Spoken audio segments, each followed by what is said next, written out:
I'm gonna check the audio on the YouTube, make sure it's working, guys. So if I don't hear you, I just took my headphones off.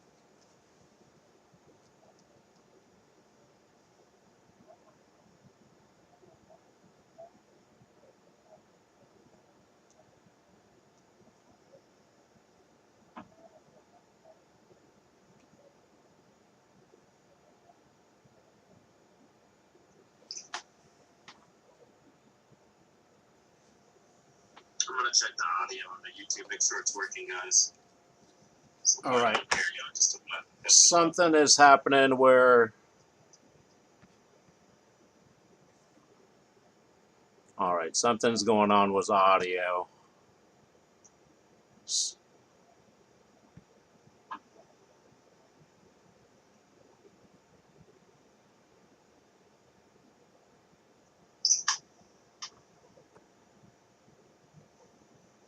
I'm gonna check the audio on the YouTube, make sure it's working, guys. All right, there you go. Something is happening where. All right, something's going on with audio.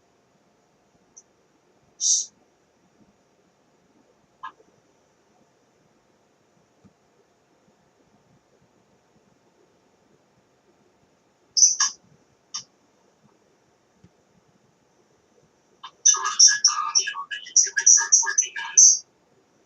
All right, there you go. Something is happening where. Obvious that they're just not taking hits. Unlike But the video mine, was where I took a hit and I actually didn't get tagged after reviewing the Can you guys still hear me? No, can you hear? I can. Okay. No, he's gone. Can you hear me? I can hear Danny. Yep. Now we got Boom. Now we got Kale. And Okay. I can. See if we can get Okay, there we go. Audio was not working. I cannot wear these Bluetooth headphones. It cuts off your audio for some reason. Oh, I should put. That's strange. Let me. Tell me. Well, it cuts off I'll your be right audio. back. It cuts off the stream to the YouTube, is what it does. What? If I put a Did you figure it Bluetooth out, Danny? yeah, it's basically if I put my Bluetooth headphones on where I'm comfortable, it actually cuts off the audio to you guys to the YouTube stream. So then the YouTube stream ends up being just me talking and you can't hear you guys. But I figured it out by just disconnecting my headphones. So I believe that should work. That's weird. Yeah, because I just logged into YouTube to make sure, because I had this issue earlier. I tried a YouTube stream and it was was Louis and it was just me and him, and like, man, we probably talked for hours, and when I went to go check the stream, like, I was talking to myself the entire time, and you could not hear Louis, so I just looked like, yeah, I just looked like a crazy person talking to my imaginary Nerf friend. So totally deleted the video. You are a crazy person. Well, yeah, I'm still a crazy person, but I don't have an imaginary Nerf friend yet. Are you guys hearing me through my mic if I tap it? Can you hear any tapping? No, I don't hear any tapping. I hear you. Yeah, Hello? no tapping, just your voice. Let's see. Do you want there to be tapping? I think he does. I think he's probably coming in through the wrong mic, I'm assuming. Okay. Well, the audio is working on the YouTube, so I'm going to start sharing it out there. So if I miss something you guys are saying, it's because I'm staring at my phone, single tasking it. Will do. Let's say I'm surprised you're streaming, considering you have a war tomorrow. Yeah, we're not going to make it long. I'm an insomniac, so no biggie, man. I'm just excited that it's not getting rained out. I'm going there too. I'm going there too tomorrow. Sweet. Yeah, I know you need a rest, though, Boom. I don't blame you. Yeah, it's like I would love to eventually get down there. It's been so crazy, and then literally next week going back to New Jersey. Yeah.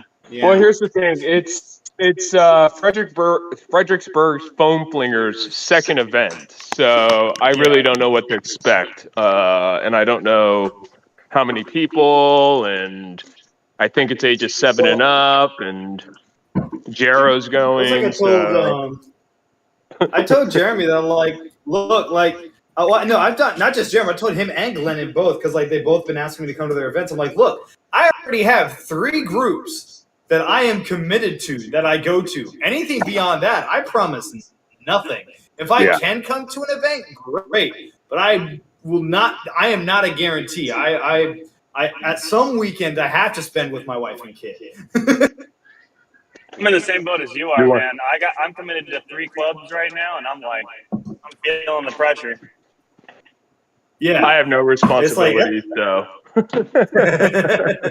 no one loves me. HVZ hasn't even started up yet. I know. When we get to HVZ time, because then we've got 3 PvP groups that we go to, plus our weekly HVZ, which me and Andrew go every Thursday. Which sometimes is every Mondays and Thursdays. For you, I can't do Mondays. I'm only every Thursday, so Andrew's crazy. I'm definitely fucking crazy. That's why your dog hates you. My dog definitely hates me. That's why I'm not going to New Jersey tonight. Now, I'm not going to Jersey tonight because we're going to New Jersey next week. Well, Justice just decided he wants to go tonight because there's a movie. It's movie night as well, apparently. They're doing a pajama party. What are they watching? I don't know. I have no idea. I don't even know where they're going to watch it. Where they all going to share an iPhone or something? I'm assuming they're going to project it on the screen. I mean, that would be the smart idea. I don't know where they would project it onto in that place, and then also get decent audio to hear. But I'm assuming sure it has an audio system. I bet you. That is true. You're giving some people too much benefit of the doubt. I'll be right back again. So I'm trying to listen. I'm just trying to share everything. I'm trying to get Al in here. He's not responding. Has he? I don't know if he's been on the Discord yet. I mean, he was on the first one when we were doing Facebook, but I haven't seen him on Discord. He said he finally figured it out and he joined. So he did. Okay. But I messaged him to see if he's joining. Also, is Jade joining us? I mean, I'm sure she saw the post in the stream thing, the stream chat, but I don't know if I saw. She might have plans and just was like, whatever, I got plans. I don't know. I haven't talked to her though. Yeah, she's always got a hot take. I mean, but she's been on every one, I think. So that's been cool, Yeah. One of us has to get laid, I guess. So. Not me. I volunteer as tribute. He volunteers tribute. Trying to tag everybody. And Louis said he's joining later. Who else do we have? Jarrow usually, but Jarrow didn't go to Endwar, so not a big. Danny, how many people are supposed to be coming tomorrow? Do you know? I didn't look at who said they were actually coming, but I know the number was 40-something for interested and going. But I didn't look dialed down to see, the exact number. Based off my history with looking at interested and attending, you're probably looking at a good 10 to 15 people actually going, maybe 20. Usually it's half. Half or a little bit less than half usually end up attending based off so of maybe that. 15 probably would be a good one. Got 13 that says they're going is what I'm reading right now. 13. I don't think I said I was going. And then 30 on top of that is interested. Yeah, so if we get 15, that'll be respectable. Better than Glennon's 4 or 5. How many? 6 of us. I forget how many it was. That was sad. That was so sad. I was like, damn, I should have went to Jersey. I mean, I've played. I felt bad as well. I've played with 4 people, me and my son and another club mate and his son. We're like, we're here, we're playing, I've man. done that as well. We're playing, dude. Back in the early days of Maryland Nerf Herders, I've done the same exact thing. It happens. I mean, DMV's first event, which was technically Nova Nerf Nerds event, was me, RJ, Bree, Sage, Jero, and then this guy named Brian, who actually started the group, and then just decided to dip out after the first event. Nice. But that was sad too. And then the other sad one was that DMV April event or whatever. Oh, yeah. Well, like that one, not completely your fault. Like you had to change venues, and like we didn't know where we were gonna be into the last minute. There was a lot, and it was super windy. And the weather just fucking killed me. I was so pissed. It's been killing everybody this year. Killed you. You had to cancel. I've canceled 2 events this year because of rain, and it rained during a third one. That's lame as shit. I want my money. Ben will send me an email. Actually, we do not get You know what?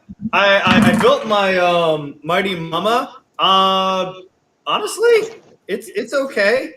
I was expecting a bit more power, but I think they are going for like prime weight versus like performance, because like it's okay. It's not great. I'm curious. Like I'm actually curious now if like he's got a heavy or a weak spring for it, because like I thought I'd bought. Who makes A it? heavier one. Out of darts. It's the same as the little rocket and all that. Okay, It's I the know what new, you're talking bigger about. Puncher Volume 1, yeah. Gotcha. Yeah. So the weight, the prime weight is honestly like just as light, but I think just because it's a little longer. So it is interesting in that regard. Like it will. Like it only fires Mega XL, I think, 40-ish FPS, so not super fast, but definitely useful in a time of need. What I'm really interested in is this triple Mega, but you really got to find Mega that are fresh. Like worn out Megas don't fire well because they don't have a good enough seal, and you're losing too much air between the triple barrel. Danny, were you able to get the stream set up? If somebody wants to check YouTube, it's streaming right now, and I have shared. Oh, it is. Yeah, all the Facebook posts, pages. I just went ahead and mass shared from the Richmond page, which is public. So I went ahead and just shared the link from there. So if anybody wants to double check me, feel free, because I haven't slept much. I'm always working. I'm checking that. Where did you say you shared it to? Which groups? Pretty much Richmond. Everywhere. Nerf, no BS. Let's see. Did you put it on Nerf, no BS? Oh, Nerf. I don't know if I want to discuss that out in public. I'm What not happened? banned or anything, but I did not. You can if you want. I just haven't really been participating in that group as much. They're one of the bigger groups. They definitely are. I mean, let me see. I would share it to there, and then Foam Coalition, and then yeah, I think I did Foam Coalition. And then the Nerf Federation. Yeah, I did Nerf Which Federation. One? I did Nerf The Life. Darkzone Blasters Fan Club. I did that too. Which one is it? The Darkzone Blaster Fan Club one. Oh, Darkzone. Oh, that one. Yeah. That one's pretty sizable, and it's more likely to have like mid-level players in it who are kind of aware of this weekend because of the Pro tournament. Yeah, that would be a good one. Let me see. Let me just check. That's actually how I found out about the tournament. Did you put it in DMV? Yes, I'm pretty sure I did. There it is. Endwar discussion live stream now. Come join me, Andrew. Boomsticks. Can you tag Kale? Kale. Yeah, I'm checking the stream there. Let's see what happens. All right, I got it. I see it. I see Boom and his awesome green screen effect. What's Kale's last name? Constant. Okay. AS. I see it. Okay. Kale is tagged as well.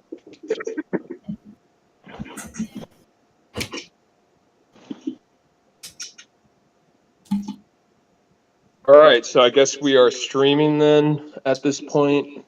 Yeah, streaming, shared. All right. Some audio issues at the Cool. start, but whatever, it's recording. Yeah, I don't know if my lab mic is working or not. I wish I knew. I have a little test mic that I use. Oops. Getting some type of message. Band blasters. Did you guys have fitment issues? Oh, they're talking about the MP5 cage. Cage, yeah. No, ours was beautiful. The Band Blasters Griffin cage on a manual pusher is the best. I think it's better than having a solenoid. Seems to perform better on that for some reason. You're getting over 200 with the manual pusher and just slightly under with the solenoid for whatever reason. I'm not quite. The solenoids and the full auto pushers, and then doing a semi-auto action might have something to do with it. You know, it's allowing the system to grip the dart makes sense. correctly. Yeah. So essentially, all the other instead of Banshee cages are on manual pushers, basically. Yeah, so basically you're I was gonna causing say, because like pretty much instead of with a manual pusher where like as soon as the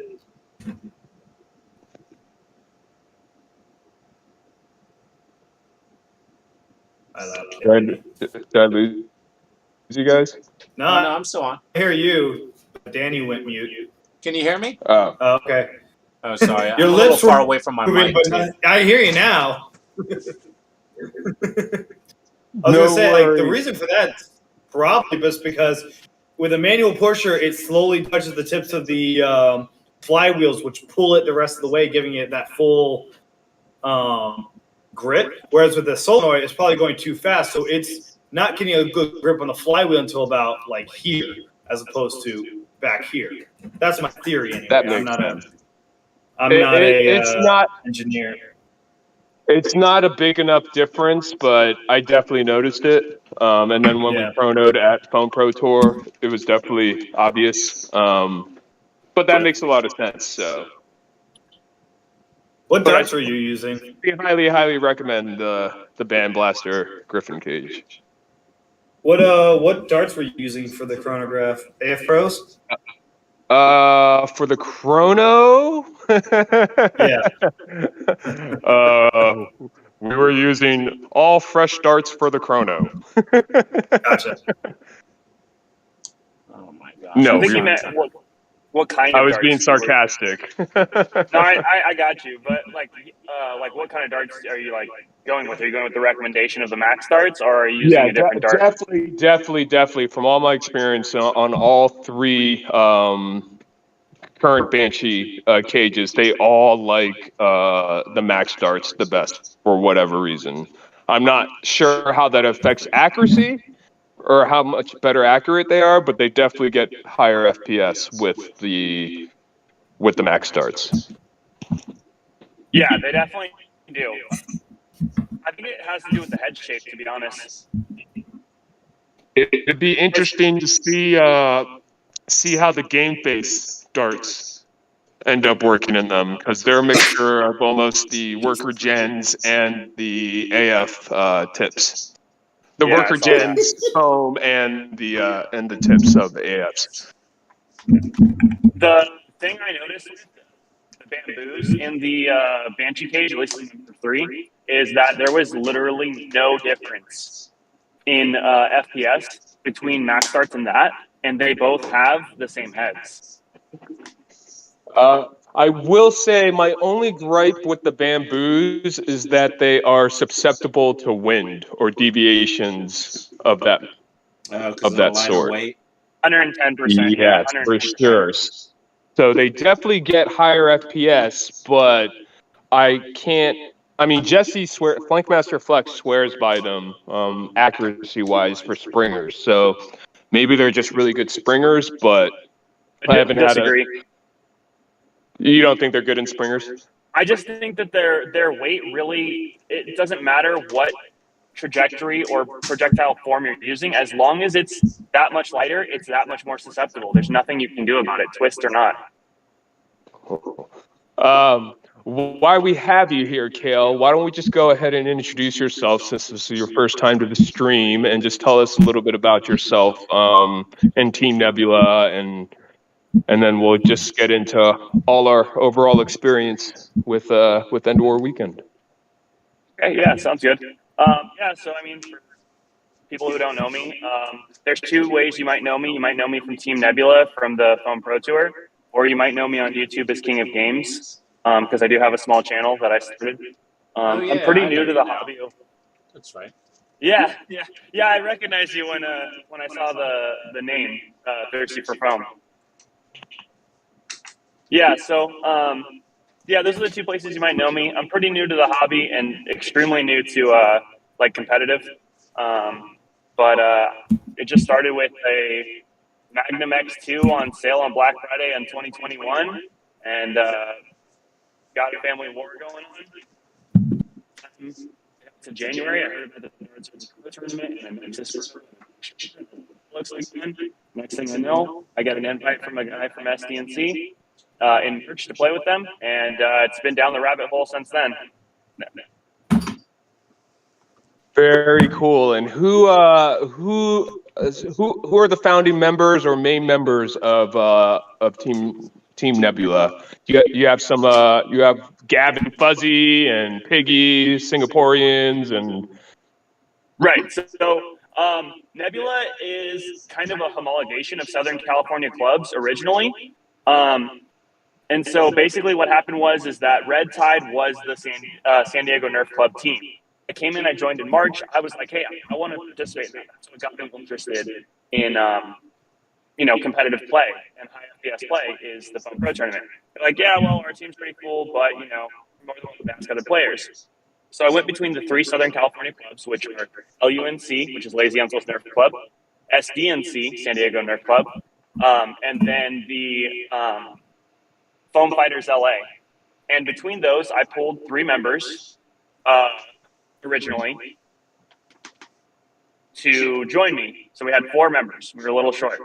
And then as it got a little closer, maybe 2-3 weeks beforehand, we had all of a sudden 5 more players join us. We were at 10 players. We had too many. And one of the players of Red Tide dropped off.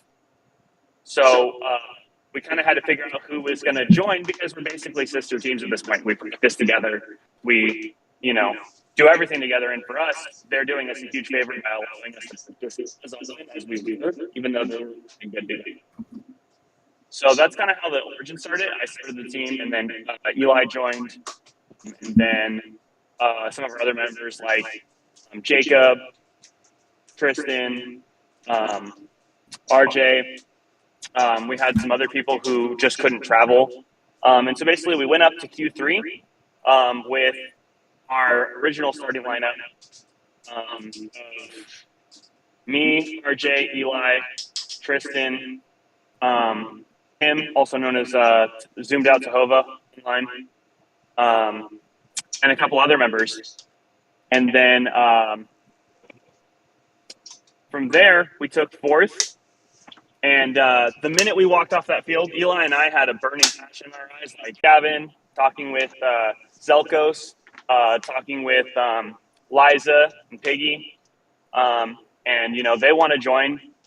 So we start doing Zoom calls, or not Zoom calls, Discord calls, to discuss strategy, with some help from Danny and also known as Mana on Red Side, as well as Real New Deal.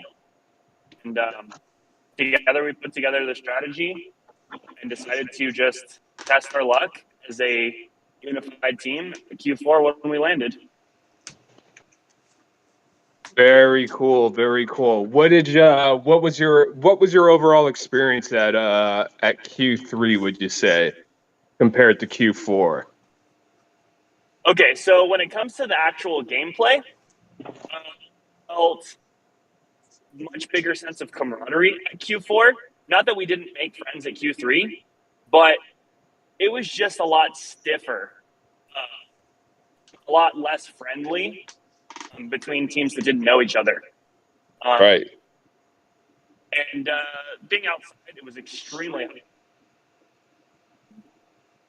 The field was also bigger, so my position as open was much more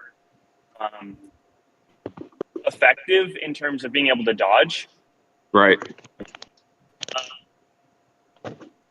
But it suffered from a lot of the same problems in terms of either not enough referees or referees just not making the best of calls. It did suffer from the whole dispute issue. I have no problems with Drac personally at all. So, enjoyed the experience of just getting to know the guy. But he didn't seem to be a fan of San Diego Nerf Club from the start. So we do enjoy this.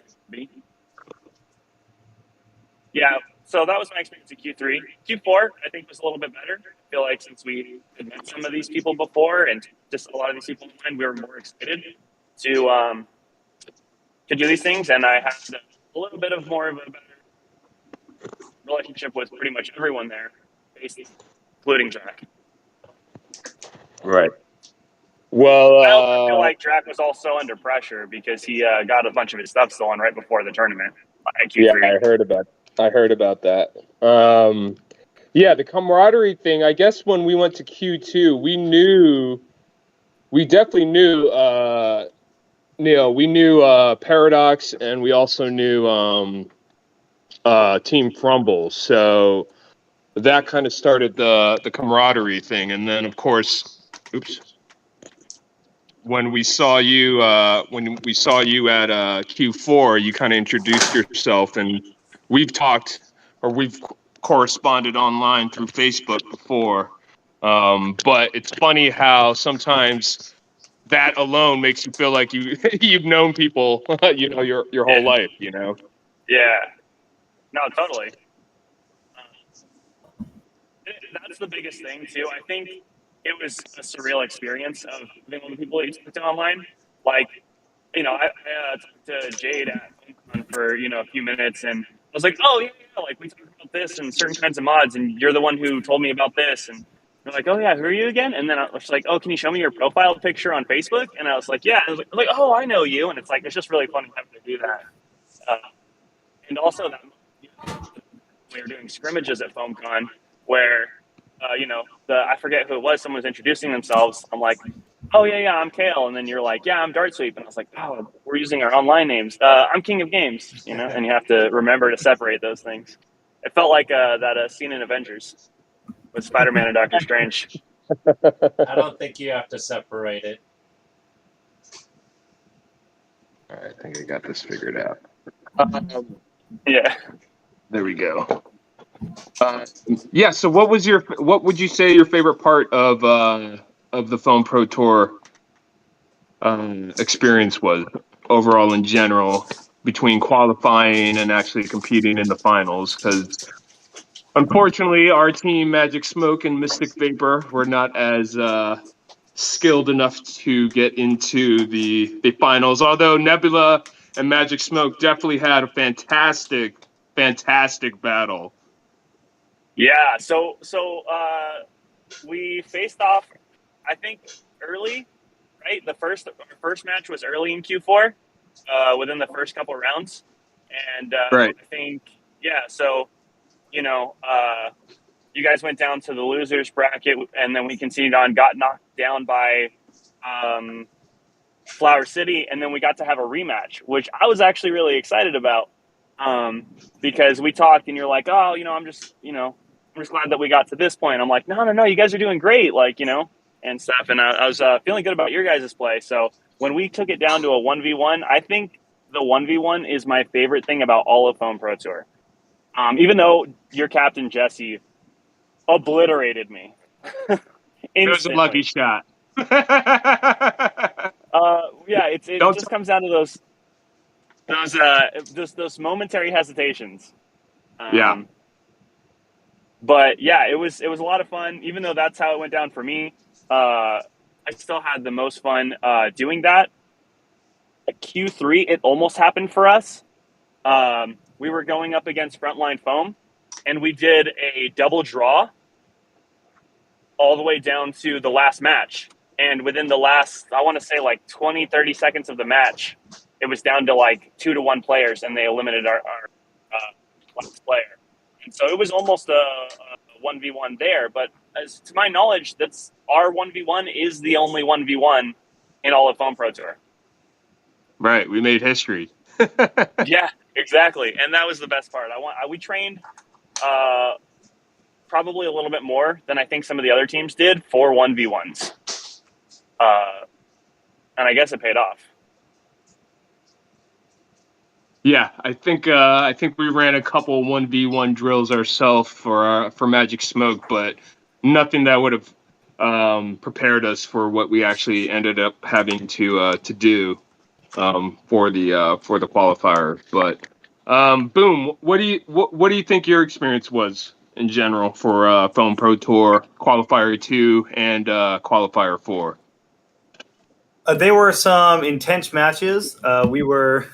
I find it funny that both of our qualifiers, we had Rochester teams that we got to go against, so couldn't get away from Rochester in Q2 or Q4. Damn, they're good. Yes, yeah. They were. They were very, very good players. Shout out to Eli and to John at RIT for making the finals and competing. Great job, guys. Yeah, they were some very intense games.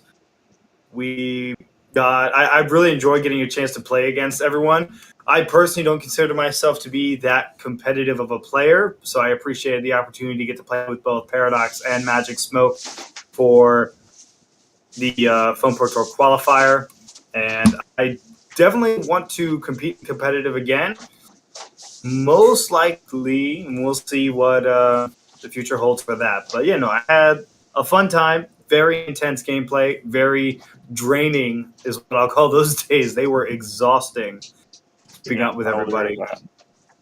But yeah, no, I had fun competing with people. I really did. Yeah, it was. Really cool I think Kale kind of talked about this, but my main goal was because Magic Smoke performed so terribly at Qualifier 2. We went 0-2 for a number of factors, which I won't get into, but like Jesse tripping Justice.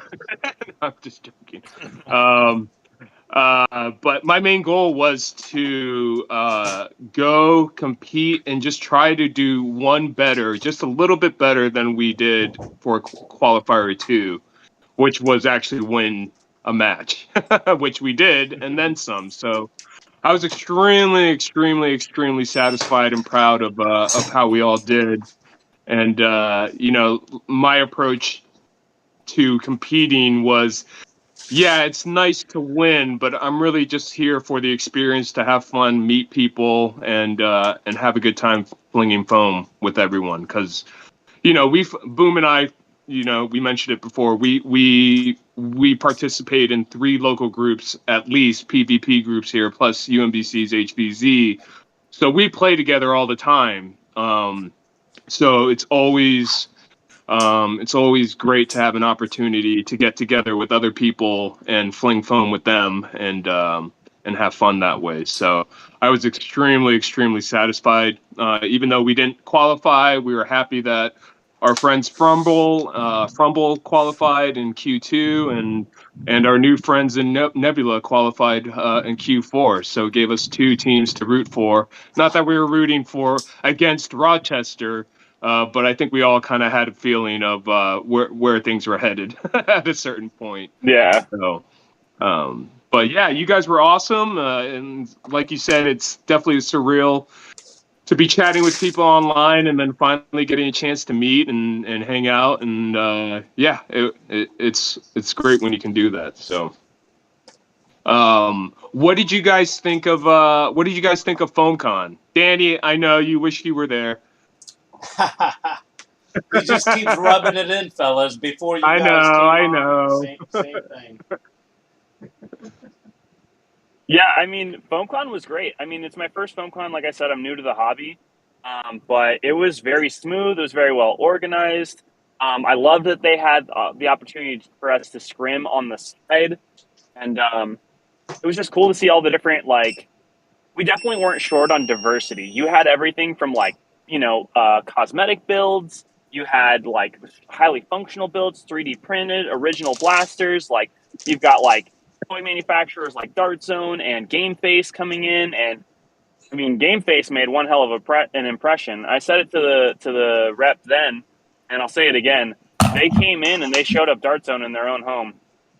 They really did. Yeah. The for those that don't know, the Game Face Tryon, their new blasters, definitely something to keep an eye out for. It's giving a lot of competition, I think, to Darkzone, or it's allowed a lot of competition.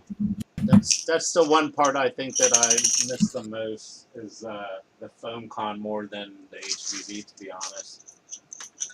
Okay, so I think I know what the echo is. The echo is because Danny's got 2 cameras on. Okay, yeah, no, I Correct. need one of them. Give me 1 second here. No worries. Yes. So the Game Face Tryon, let's see. It's basically, it's brassed, right? You can spring swap, easy spring swap, correct? Yep, Barrel spacers. Spacers, replacement barrels, I believe, will be available. And also I heard that they have resin scars that are out now, so hopefully they'll go into production. But it gives you the option to, I think what they say, start at 120 FPS, go to 150 FPS, but out of the box it's 200 FPS. Yeah, with both spacers in, it's going to be 200 FPS. So And you're instead of designing spacers to fit a blaster, they've designed blasters around a spacer system. very cool. And also the price point is very appealing. It's $80, I think, is what they said. Yeah, $80. Yeah. Comes in And 2 the Mark, colors. and the Mark 1.2, I think they said was going to be around 120, 130, if I'm not mistaken. And then we'll get into some of the discussion. Yeah. We'll get into some of the discussion with the 1.2 regarding the tournament in a few. But yeah, so definitely keep an eye out for the Game Face Tryon. And they also have some new darts too. Which that's what I'm really curious about. I wish I'd gotten a chance to try them, but I was kind of stuck at my booth for all of FoamCon, so I didn't get a chance to actually go over and look at them. And of course, I wasn't there for the Foam Pro Tour finals. So, but yeah, I'm very curious to see how those end up going. Yeah, I think we mentioned it already, but it's almost a combination of the Worker Gen 3's foam and then the AF, or is it the DZ Max darts heads? Which one is it? They remind me more of the Max dart heads. Yeah. Yeah. So yeah, that should be pretty interesting. We'll see how humidity and things like that actually affect its performance, but it's pretty exciting. And again, I think competition is always healthy to have, and it allows innovation and things just to get better and better with healthy competition. So not to say that Darkzone has lost credibility or anything. It's just that definitely someone else has stepped into the ring that's going to make it pretty interesting. So The price For the sure. price point is really nice too. Yeah, $80. And I think one other thing is that it also had a threaded muzzle system for those scars and other attachments, if I remember correctly. So they're Spacers? saying that they're designing with the idea that the aftermarket will come in with something, and they want to make it easy for them to come in and do that. Yeah. And that's kind of what Darkzone did originally, and then they started. I mean, I love Darkzone. I love their innovations. I love that they don't just do reskins, and they actually do improve. So I mean, definitely the 2.1 is definitely different than the Mark II. So it's not just a reskin. So I definitely enjoy Yeah. what Darkzone does in general, but. Yeah, Game Face, pretty exciting. I'm kind of curious what else they have planned besides the Tryon.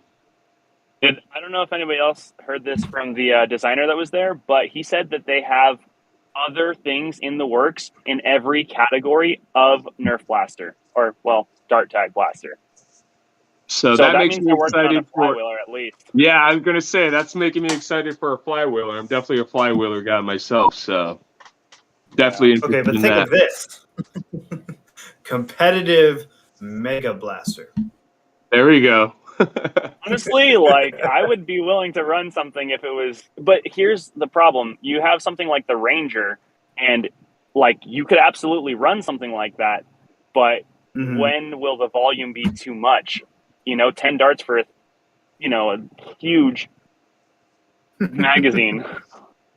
Oh yeah, it's like that's the biggest issue I currently have with Ultra Darts, because honestly, the AccuFake Ultra Darts, price aside, are actually there's a lot of the same arguments for being made for Ultra Darts were made for Boomco, that they are just as accurate, they're more durable, as far as the AccuStrike ones. They are more expensive, but you do get more durability out of them. However, like I said, the biggest con for me is whereas Boomco, they were actually smaller, so you could actually hold more of them, even though their clips were a bit chunky. Ultra Darts are bigger than half darts, so you're going to end up not having as much space as you would if you were running even full lengths, honestly. So that's kind of where the same issue with Mega, to where it's like you had this giant magazine for 10 darts. You're going to have a similar issue with Ultra, to where it's like you could have a Talon mag, which is that big. I have a bunch of them around here somewhere. You could have that, or you could have a full-length mag, which is twice the size, Ultra, which is bigger than that, and then Mega, which is even bigger. So it's as far as obviously competitiveness goes, it only makes sense to use Talon-sized magazines as far as slimness goes. But yeah, it's I don't know if I'm on a tangent. I have no idea where I was heading with this. Well, one thing is that since you brought that up, we also have Dragon Darts. So that's basically what if half length was made out of Ultra material.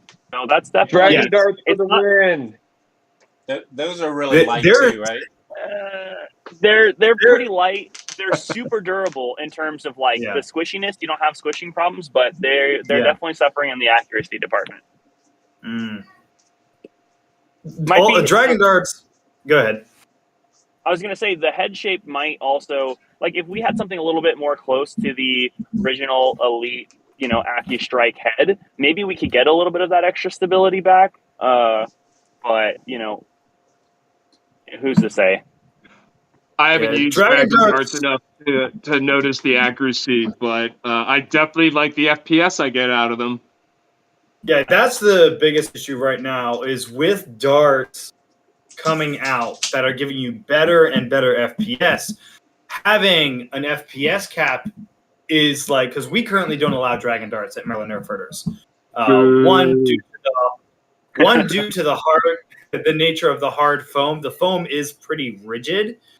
So that's one of the main reasons we don't allow them. But also they give a 30 FPS boost. So if you come in and you chrono with AF Pros, but then you start throwing Dragon Darts in there, you're going to be, and you're already at that 200 FPS cap, you're getting 230 FPS out of it at a game where the FPS cap is 200. That's where the bigger issue with Dragon Darts lie, is the fact that in a club that provides ammo it doesn't make sense to allow them because there's too many variables between using Dragon Darts versus using AF Pros. So whereas per se, if you want to go up to like New Jersey and play with the Uno guys, where it's you bring your own ammo, as long as you're chronographing with Dragon Darts, those I would consider to be acceptable as long as nobody else is using them and picking up and using them in their blaster. That's where the bigger issue with Dragon Darts lies, is the fact of consistency between chronographing and playing and people sharing darts. Yeah, and actually, I think we're about to see that issue with another dart type that is, I think, going to get discussed a little bit more very shortly. That's the new Xshot Ammo. The new Xshot Ammo is surprisingly FPS-like efficient. They cut down just for science because I got the little micros. They just look super cool. They don't require any kind of air restrictor mod to shoot half darts or anything. You just $3 out of the box. You can shoot half darts at 80 FPS with a single shot. Like, it's the Jolt Instinct. But the darts themselves have an extremely squishy head. So it got me thinking, like, hey, how would it do in my, my Val M, right? And my Val M shoots in the 230s. I'm going to be doing a video about it pretty shortly here. But I just fired a couple shots with half length of the new Xshot ammo, and it fired 278. That is a 40 FPS jump by switching to that Xshot ammo. And you said they're cut downs, or they're actually or shorts. So when you buy them, they're full length. Okay. Right? I cut one down, because that's what we do. We tinker. Yeah. And I was like, I wonder how it's going to be. The super squishy heads will probably hurt less when you hit people because they're super, super soft heads. And I shot one over the chronograph, and I got 278, and I was like, and I shot it over the same blaster that was getting like 70 to 80 FPS, like not a single shot over 80. And all of a sudden I was getting 88 as my lowest. So obviously percentage-wise, it's going to be a less dramatic to lower the FPS, but, I think that's going to be another one to watch out for. It's actually interesting because you deal with a lot of the same thing, because I've been looking at trying to find a way to allow the 50 cal monkey mods balls at our games, but we're running into the same issue to where because you can throw it in any blaster, literally somebody could have a blaster that hits 200 FPS with a single dart. You load a monkey mods 50 cal ball into it, that thing's going to go way over 200 FPS.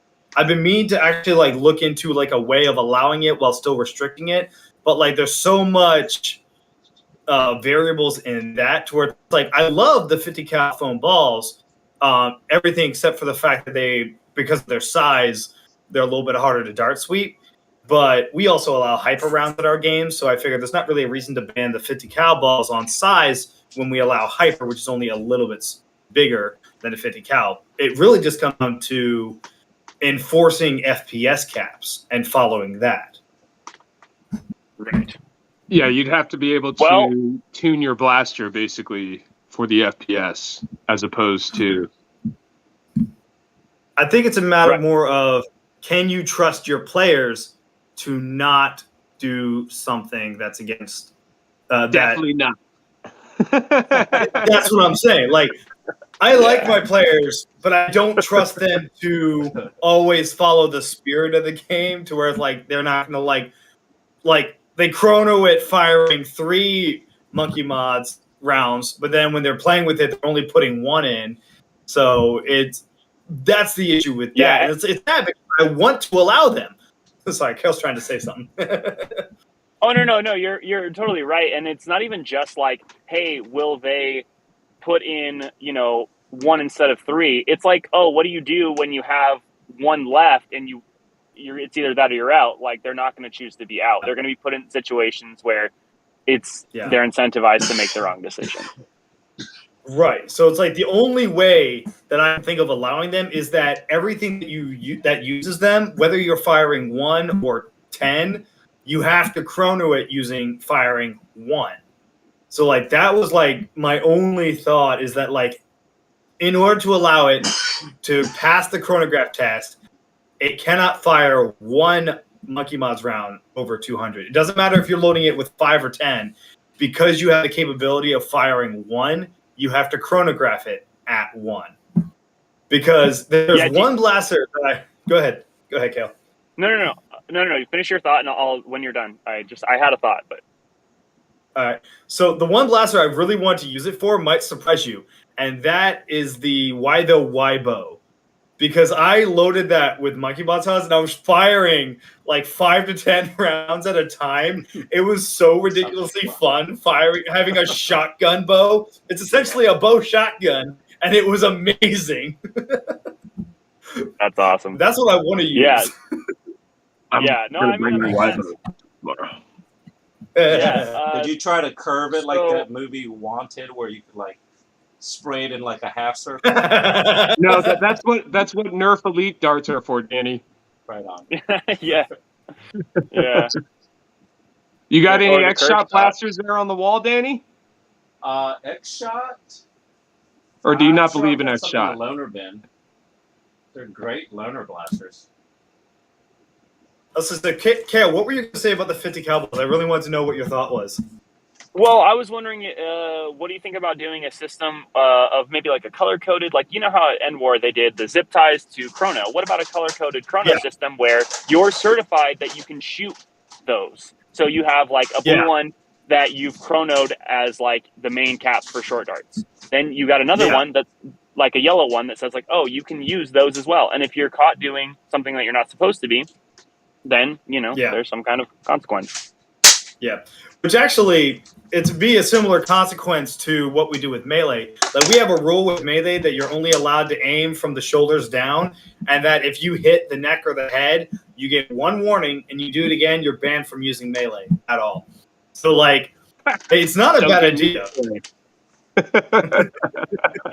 It's not a bad idea to where you put a zip tie on for, if we want to go that route, we zip tie blasters for chronographing, which actually might be a good idea for Battle of Endor, is have an official blaster check and getting zip ties and having zip ties on blasters and whatnot. Now, obviously, we will not be allowing the 50 cal foam balls for Battle of Endor. We're going to be out playing in the woods. We are not taking the 50 cal balls out of the woods. We've already banned Hyper from Battle of Endor as well. So, but that's not a bad idea, Kale. Yeah, like that's not a bad idea. And that might be what's going to, they have that zip tie on it. It's like, all right, this blaster is approved to fire Monkey Mod's the Monkey Mod's rounds. And again, going off the chronograph results off of 1 Monkey Mod's round. So that's something to consider. I don't think we're going to end up allowing them this season, but I might push for it for next season, because even though I run my own group, but we work together with Southern Maryland, and I kind of use them as a kind of council to where we talk about we all kind of work together to influence decisions for each other, just like what's best for our different groups. So I'll probably talk it over with them, because I know there's at least one other person on there who also wants to use the 50 cal foam balls. Cordell, Andrew, if you're wondering, Cordell wants to use them. Don't let Cordell use. I mean, I can see why they'd be attractive. Yeah. Especially for things like the Winchester, where you could get like that shotgun rifle action. Like so many people have done that. That was the thing where like all these reviewers talking about loading in the 50 cal foam balls. And it's like, but there's like maybe 4 groups that allow them in total over the whole U.S. Like most groups don't allow them, especially ones, and I understand why.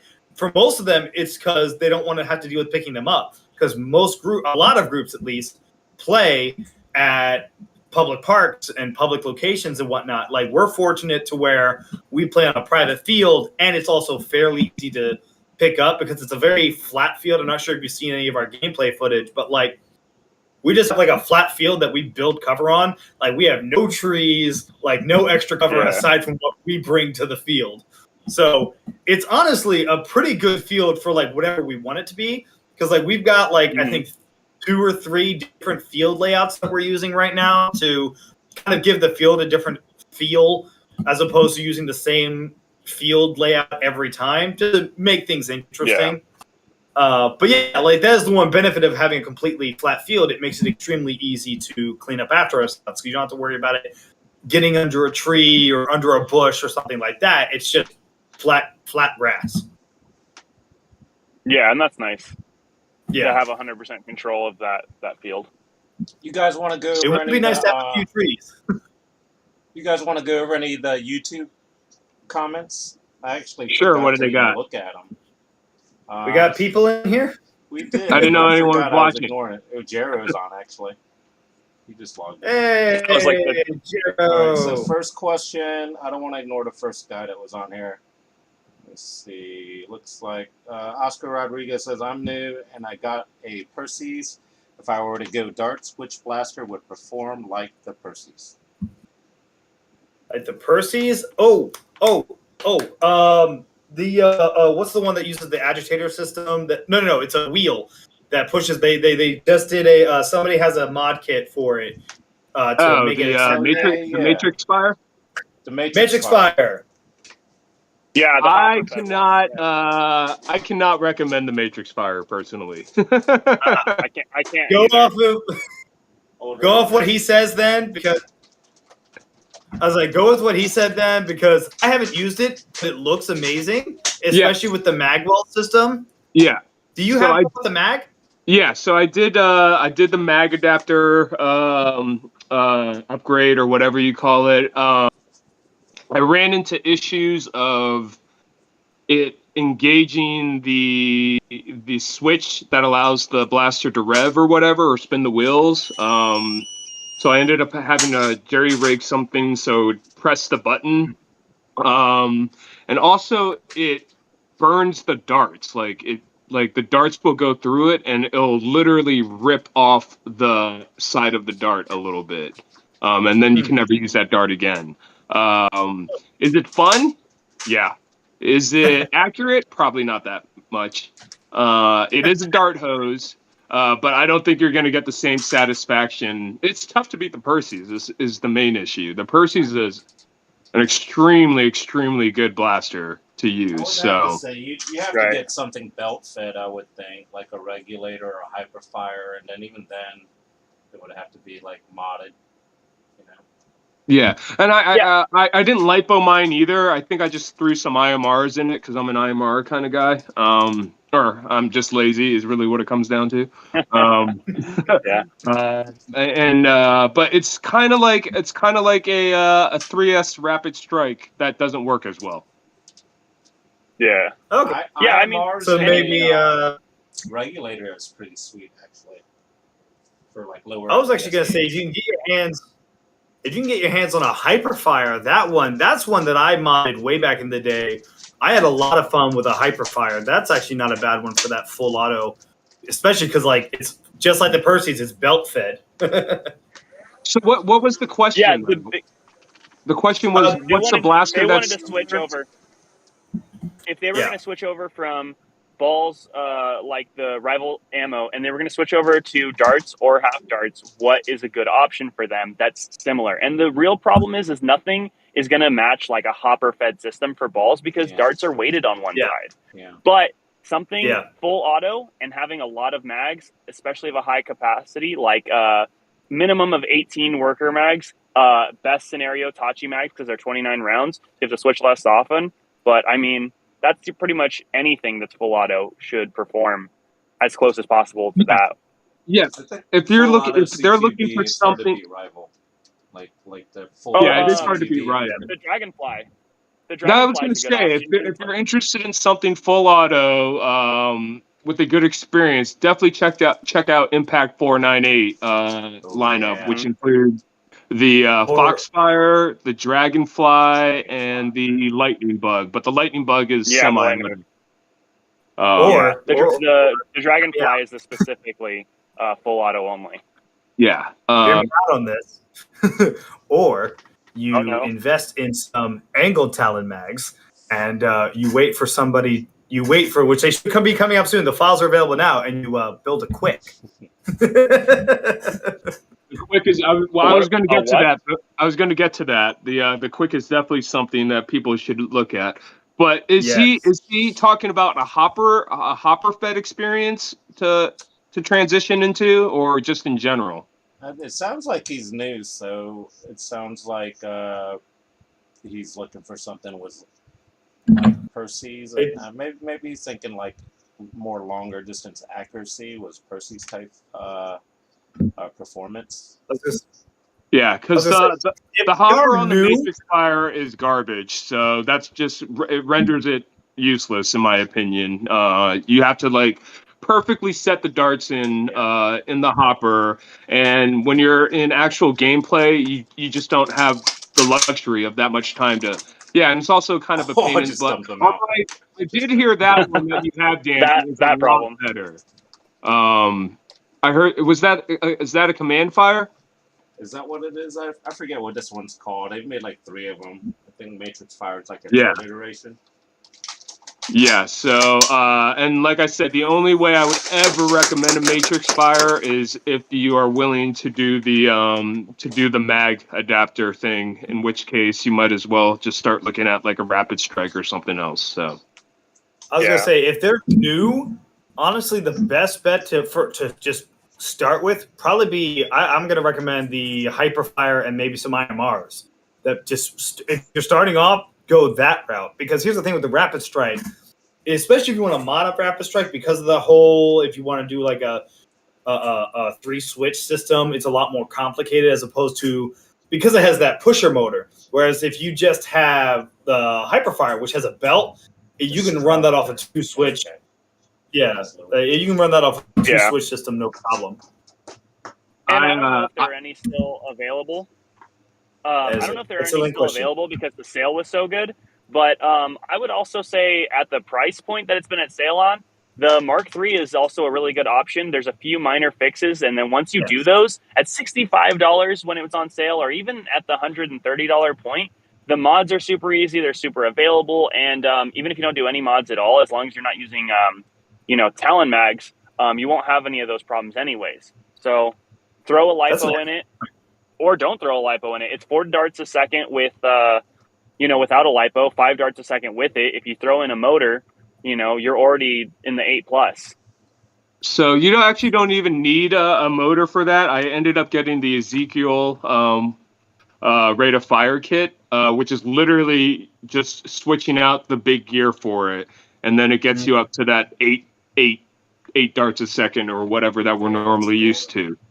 There is a catch to that, though, right? There is a issue from what I've seen switching back and forth between semi-auto and full auto.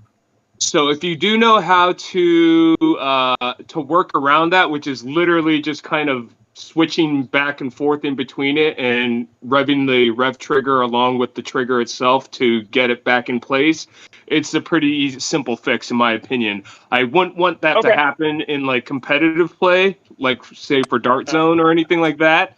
But just for regular gameplay, it's like $20, $15. And you literally just switch out the gear, increases your rate of fire. You don't have to worry about burning out your motor or anything like that, which I have done. And then throw a band blaster or a Banshee cage in it and get that sucker up to 200 FPS. I have to mention this. Even sorry, Boom and Jero are like arguing in the YouTube chat about which one's better, the regulator or the Hyperfire. Yeah, no, the regulator, I hate how the regulator feels. It physically hurt my hand holding it, which is funny because you'd think just looking at it that the Hyperfire would have worse ergonomics, but no, I hated the regulator. I bought one, I modded one, I hated holding it. It was awful. Absolutely hated it. I would. He compared it to the Colonel WAF 76. Colonel WAF 76 more comfortable to hold. Now he's referring to the fact. Well, no, he's more referring to that the mag is in a weird spot. You want to put the mag here, the mag goes out here, and that's weird with the regulator. But like the handle itself and the way that the weight is distributed on the regulator, so front heavy. Whereas with the 76, you at least have some of the back weight. So it's not all on the front of your hand. Whereas the regulator, so much of that weight is just on the front of your hand. It's not comfortable. With the 76, I think you're also supposed to use the mag as almost a foregrip as well in some cases. I actually hold the barrel when I use it, but I have used the mag itself as a foregrip.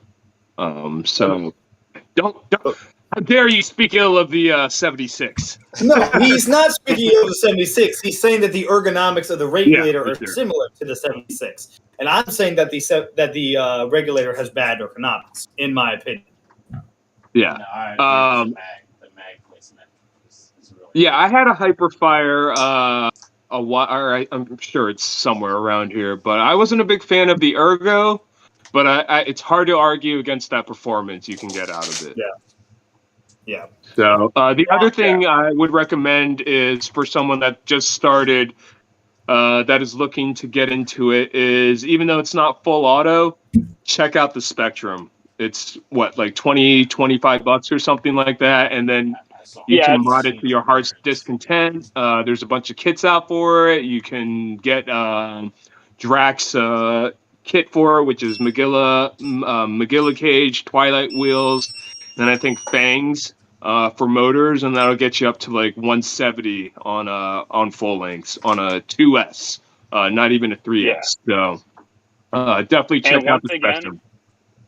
Yeah, once again, another one, you can just throw a Banshee cage in if you don't want to deal with all that, and rewire it, throw a Banshee cage in, and get 200 FPS. We're not sponsored by Band Blaster, by the way. I love your video your Band Blaster review, by the way, Kale. It's a really good video. We have no affiliation with Band Blasters whatsoever. Yeah.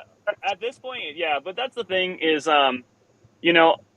getting affiliated with them was about enjoying what they did. So I'm not the type of person that's going to recommend something or even affiliate with something that I'm not like, this is the sickest thing that I've, you know what I mean? Like, so, luckily, they also found the channel, and they're going to be doing something with like a 10% off for using like my YouTube name, which is really cool and stuff. So I do want to get that out there to anybody who's watching, so that they're not like, oh yeah, like he's hiding the fact that that he's affiliated with them. But I'm affiliated with them because I tried the product beforehand, and I was like, this is so good that I got to see what I can do to get this out to other people. Yeah, it's the same with us. We're Magic Smoke. Our FPT team is sponsored by Band Blasters, and they provided us the Griffin cages for our Griffins that we use for the Foam Pro Tours. So, just in case anyone was wondering. At one point, I'll have to actually build mine. Yes. It requires somebody to get me a cage first. Someone's got it. Actually hasn't built something yet. Not me. I don't have it. I'm really excited about the fact that the Griffin one came out because, as you know already, I use the Val M competitively, and it uses reverse angle Talon mags. And there's not a whole lot you can do. Like, even if you have the Phoenix, it's not useful to swap in because you'd have to swap the direction of the darts every time you're loading. But with the UMP Griffin that also uses reverse angle Talon mags, now we got something going on here, a little ecosystem of reverse angle Talon mag where you got a flywheeler and maybe a secondary for CQB. Hey, Danny, do you have any other? Are there any other questions? Oh, Danny, well, I was going to ask. I'll ask this. Boom, what's your first Band Blasters build going to be? Well, it depends on if I get the cage for it's not even going to be a race. It's going to be. I actually have the stuff I need to build the Band Blaster quick, and my goal is to have that built before APOC, which is next week. So I got to hurry up and get all the pieces from my Band Blaster quick printed so I can actually build that before next week. Actually, I got to order parts for that too. I got to order like a motor spanning board from Out of Darts and some heat sinks for it. So Neil, why don't you show everyone the quick and just talk a little bit about it so they can see what it's all about? You're going to make me get up. All right. Yep. One second. While he's getting that, I actually was looking through the comments here, and I saw an interesting comment from both Builder BB and James Writing saying, what about jewel caps? And that's really hard because how do you measure that accurately on the field and accessibly? Right. Beyond the calculation, right? Yeah, beyond a calculation. And who's ready to do complicated math on the field? Oh. Well, moderately complicated. But it is a good idea because honestly, that was the first thing I thought about when I saw the Ranger shooting at 130 FPS, punching through blankets. I'm like, well, that's another problem in and of itself. While, that's the cover. I didn't want to miss that. Are we talking about like different FPS caps for different ammo types? For different joules, using So joules actually- instead of FPS. Okay. Go ahead, Kale. What were you gonna say? Oh, no, I was just saying that basically 2 people in the comments brought up like having a jewel cap instead to kind of account for this ammo type variation. And it's like, how do you measure that on the field easily and accessibly for people, all across all of the Nerf community? And the truth is there isn't a good way to do it. You'd have to use a formula to do it based on projected amounts of you would need a joules, scale which means for the you have- weight of the dart and then the FPS, and then you'd have to calculate it. I mean, there's no like reading. Yeah. There's nothing you can shoot that's available, readily available. Hold on. I forgot. One thing I'll say for that, like, I do agree that there need to be different FPS caps for different ammo types, specifically because of the Ranger. The Ranger is the reason why Maryland Nerf Herders has a separate FPS cap. All of our larger ammo types, the FPS cap is 160, which is still pretty high up there. Like, taking a Mega Dart, especially a Mega AccuFake, which has solid heads, like, they're squishy, but they're solid as compared to like actual official Mega Accu Strike, which are very compressible. The Accu Fakes are solid. Like, again, squishy, but solid. And I do not want to take 200 FPS Mega Accu Fake to like my nose or something, because I guarantee you that'll break somebody's nose. I guarantee. Yeah. And that's the other Same thing. with- We've already Go kind ahead. of gone down this road. I was going to say, yeah, sorry, the lag kind of gets me a little bit. But that's the same kind of road I'm going down with my club right now, is that, like, the Zing Hyper Strike is another great example of that situation where I really love that bow, but I'm not allowed to use it there, basically because they banned it completely, because obviously they don't know how to account for that ammo type. And when I go to other clubs, it does take an older player with more moderation to use something like that. Yeah. Like, we 'Cause I used could to shoot allow that them. thing. No. Sad day. I really love that thing because it's the closest thing to a bow, in my opinion, that like has that real sense of being a bow. But what are you going to do? There's a few clubs that allow them. Other than that, I just have to leave it at home. the Y-bow is a pretty good alternative, if you ask me. It is a fun one. It is a fun one. But yeah, like, I guarantee you, with more, like, as we continue forward in this hobby, it's going to be, you're going to see that more and more, especially with people making, but like, my Meganator will shoot Mega XL over 100 FPS. Now, I'm not worried about these. These are pretty compressible, but like, if they had a tip similar to the Mega Accu Fakes, I might be a little bit more worried. But as of right now, it's like we just got that nice one. So our regular FPS is 200. So that's why we have a 160 FPS cap on larger ammo types. And Southern Maryland, our other group, the FPS cap is 150. So our larger ammo types are capped at 120.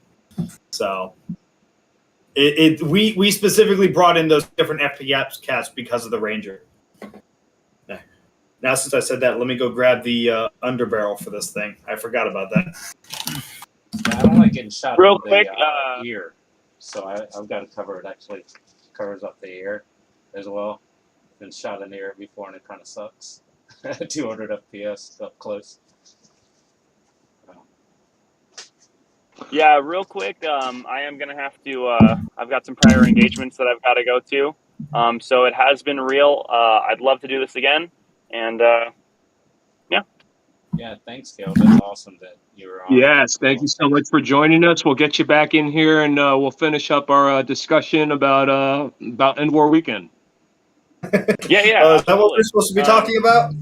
Yeah, that's what we were supposed to talk about, but we got lost at game phase when we were talking about the darts, and then somehow we ended up here. Yep, that's how we are. Oh you yeah, know. that is how it happened. Yeah.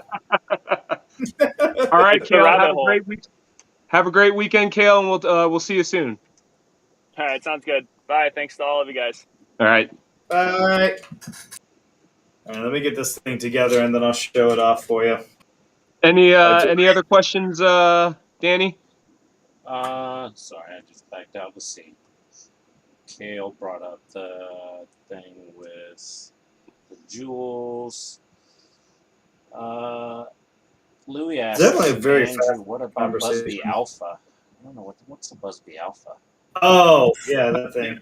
72. It's fun. It's Yeah. a lot of fun. Yeah. What was the question? I Well, guess we were he's talking. just No, when it was we were back when we were talking talking about the full auto blasters, full auto blasters. blasters, kind of like Percy's. Yeah, it's pretty good. I tried to put 4 IMRs in it. I couldn't handle it. I haven't tried 3. So I'm gonna try that and see how that affects. But for a stock blaster, it's pretty fun. The only issue is that it does have a tendency sometimes to jam, but the jam's just a simple open up the jam door and push the dart back into place and continue to fire. 72 rounds is tough to argue. I will say at this point, I do think that the Tomahawk 60 is still a better blaster, even though it's semi. You're still able to have a higher rate of fire than the stock 72, but definitely the 72 is a very fun blaster. Yeah, I It's haven't worth seen 30 anybody bucks. mod that one yet. I got to It's get probably Justin to because mod. the whole rotation.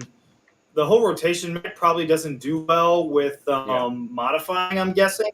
I'm not 100% sure, but I know the Mega Mastodon, I believe it was, when you modified it, the rotation timing wasn't always good. So I have a feeling it might be a similar issue modifying those, is making sure that the timing still worked with all of them. Yeah. I do know with 4 IMRs I put in it, it did increase the rate of fire noticeably. So maybe there's a lipo solution that could happen on 2S or 3S. But otherwise than that, you probably just do a standard Fangs or Krakens. And then, yeah, the main issue would be to figure out how that affects the pusher and the pusher rate to see if it can feed consistently. But Seem to not have for an 30 issue with bucks, it's belt definitely fed a fun though, stock blaster to look into. which is similar. The belt fed full autos, like Scorpion or one of those blasters. Seem to have an easy time modding those, if I can recall. I would bring my 72 tomorrow to Fredericksburg, but the cap starts at 150. So Yeah. the 72 does get I want to say it gets 80, 90 FPS out of the box. So it does perform pretty well in stock performance. Just that rate of fire leaves a little bit to be desired, but otherwise than that, for a stock blaster, yeah, highly recommend. You just got to be aware of how to unjam the blaster because it will jam. But otherwise than that, it's definitely worth picking up. I picked up 2 so I could have an extra drum. And I'm going to try to mod the other one, or I'll get my Nerf mechanic Justice to mod. Hey, France Foamworks is in the house. Sweet. Jade is in the house.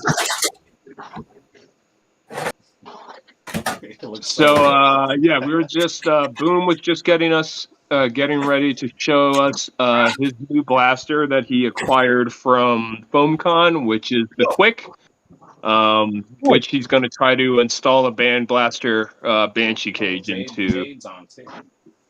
Yeah, Neat. is Lydia there as well? I'm getting her set up with her own camera. Give me a second. I'm almost ready to show off the Quick. I'd find my lipo. It's been 15 minutes, Boom. Yeah.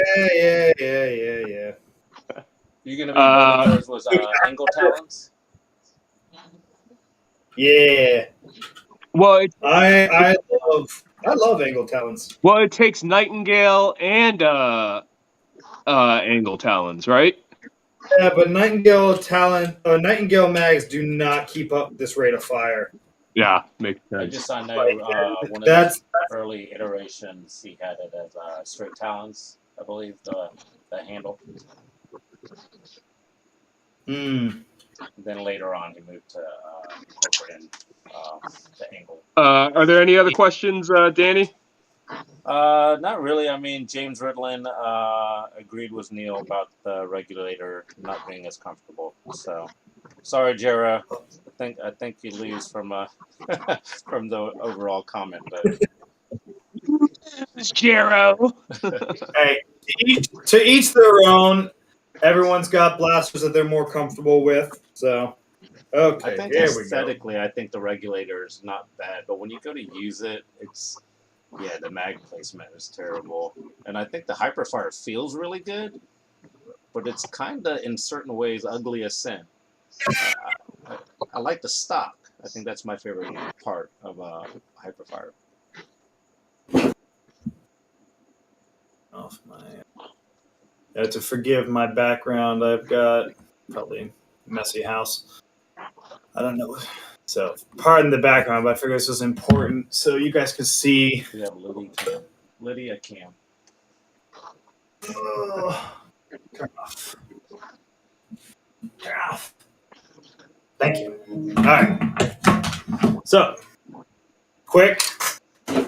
I've also got the underslung thing. I haven't printed the different barrels for it yet, so I'm still using the foam balls that the 40 Max thing comes with. That's an underslung shotgun thing. This thing sounds so aggressive.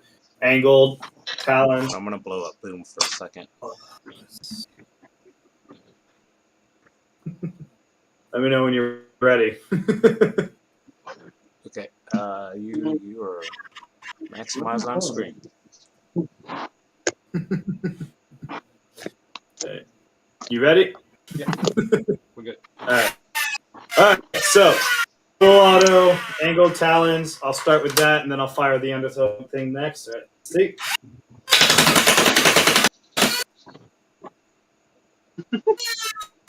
Mag's gone. It's almost like a Lepus. Yeah, except it feels better in the hand and doesn't melt its wires. Right. Next up, the underslung. This is just shooting the foam balls that it comes with. This thing is so aggressive sounding. Yes, I love that. It's like I'm not going to be firing these at our regular games. I think at that speed, they're just probably going to be a little bit too rough on the person.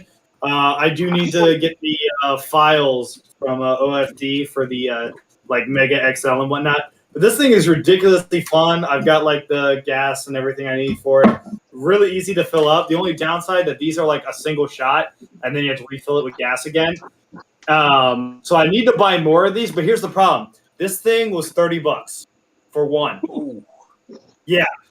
So $30 a shot, essentially. Now, obviously, again, refillable, but $30 for one. So if you want to have a backup, that's $60. If you want to have a second backup, that's $90. So it just keeps racking up from there. That's the main downside with that, is that is expensive, but it is amazing. And because Maryland Nerferders allows HPA, I can actually use it. Because we play at a private field. Lydia. When is the next Maryland Nerf Herders event? Is there one in August? There's one in August. It's the 13th, I believe. It's not the first weekend because that's everyone will be going up to APOC for that. So we'll be up there for that. Yeah, we so have a back-to-back that week. Yeah, Maryland Nerferders and then DMV the day after. So hopefully we can get some out-of-towners to show up for that event. I'll see what I can So, Jade, we were just talking about well, originally we were talking about Foam Pro Tour, but you didn't compete in that. Did you watch any of it or any of the qualifiers or anything? We were driving home while it was happening, and we're like just essentially stuck on the dispute screen for like most of it. But I think that was kind of everybody. So um, no, I haven't even watched the replays of it or anything, you know. Um, but yeah. Yeah. Well, then we were talking about our FoamCon experience. So tell us what you liked, what you saw, or your experience overall in general at FoamCon was like. Okay. Well. I got to see the Ara Ara, which is our new blaster. Um. So that was the first time I got to actually mess with that, and that was really fun. But besides that, FoamCon was like honestly awesome. I'm really disappointed that it didn't like.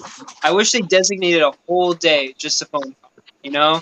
And I think everybody thinks that. I would be willing to get like a hotel and go out to New York and stuff like that just to go to the convention. Not even Ben, just to go to the convention. And I just had such an amazing time. Does Danny have two cameras going on down there? He does. Yeah. Yeah, He does. it's fixing some audio issues for me, to be honest. It was awesome. I got to meet so many cool people. Got some good photos taken. It was just really really good to put some faces and names. Shake some hands. You know, whole What shebang. what were some things that you saw specifically that excited you or that got you excited? Well, let's see. These I already picked up some of these. Um, So I saw these at Eli's table, and I just had to get some of the green Tachis. But besides that, the Matrix Fire stuff that was really cool. I hadn't actually messed with a modded Matrix Fire before, and that really blew my mind. Like 30 darts a second was pretty insane. Um, all of the old field designs, old fusion designs that Boomstick has already shown you are absolutely awesome. I'm working on a couple clicks right now, and I got the licensing for them, so that's awesome. Hey, me too.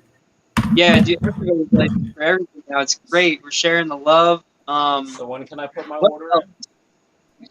in? Silver Fox is really cool. I spent a lot of time at the Artificial Armory tables, of course. I didn't even get to look at the Game Face Prime stuff, but that looks cool. Um, Everything was just really neat. I was super, super, super happy to be there. My face hurt because I was smiling so much. But yeah, I mean, like it was just honestly awesome. I'm so happy it went well. Yeah, it was just a lot of fun. You got to try out my Colonel Wasp 76 when you were there. What did you think? Um, I've been looking at purchasing one since then. Just that photo that he took of me, it just looks so right. And then the 8 actors are kind of all the rage right now, but they're a little pricey, and I'm not really sure if I can swing it right now. But I really really liked it. I was really really impressed. Like it is a I knew it was gonna be good. I didn't think it was gonna be that good though. That thing was sweet. Yeah, it's definitely one of my favorite blasters currently that I'm using. I'm waiting for them to restock so I can get another one. I finally bought a Foxfire too, so that's coming in a couple days. Yeah, I got the full auto. I got a nice one. It's pretty sweet. I'm excited for it. Awesome. Yeah, Impact 498 has a pretty solid lineup. Boone's not a big fan of them aesthetically, but like I always tell them, man, they perform really, really, really well regardless. So that's the reason I use it. That's my other Foam Pro Tour blaster between the 76 and the Foxfire. So that's awesome. What what were some of your favorite booths that you saw? Um, I spent a lot of time just talking to Armad 74 about like shop related things. It was I just kept going around in circles. Honestly, I was walking around all day.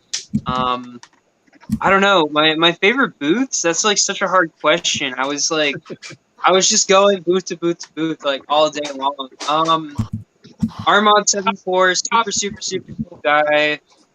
Your booth was obviously awesome. I mean, Papatachi was right next to you, and that was kind of home base for me. Artificial Armory was a lot of fun. I got to try the Sobek at Boomstick's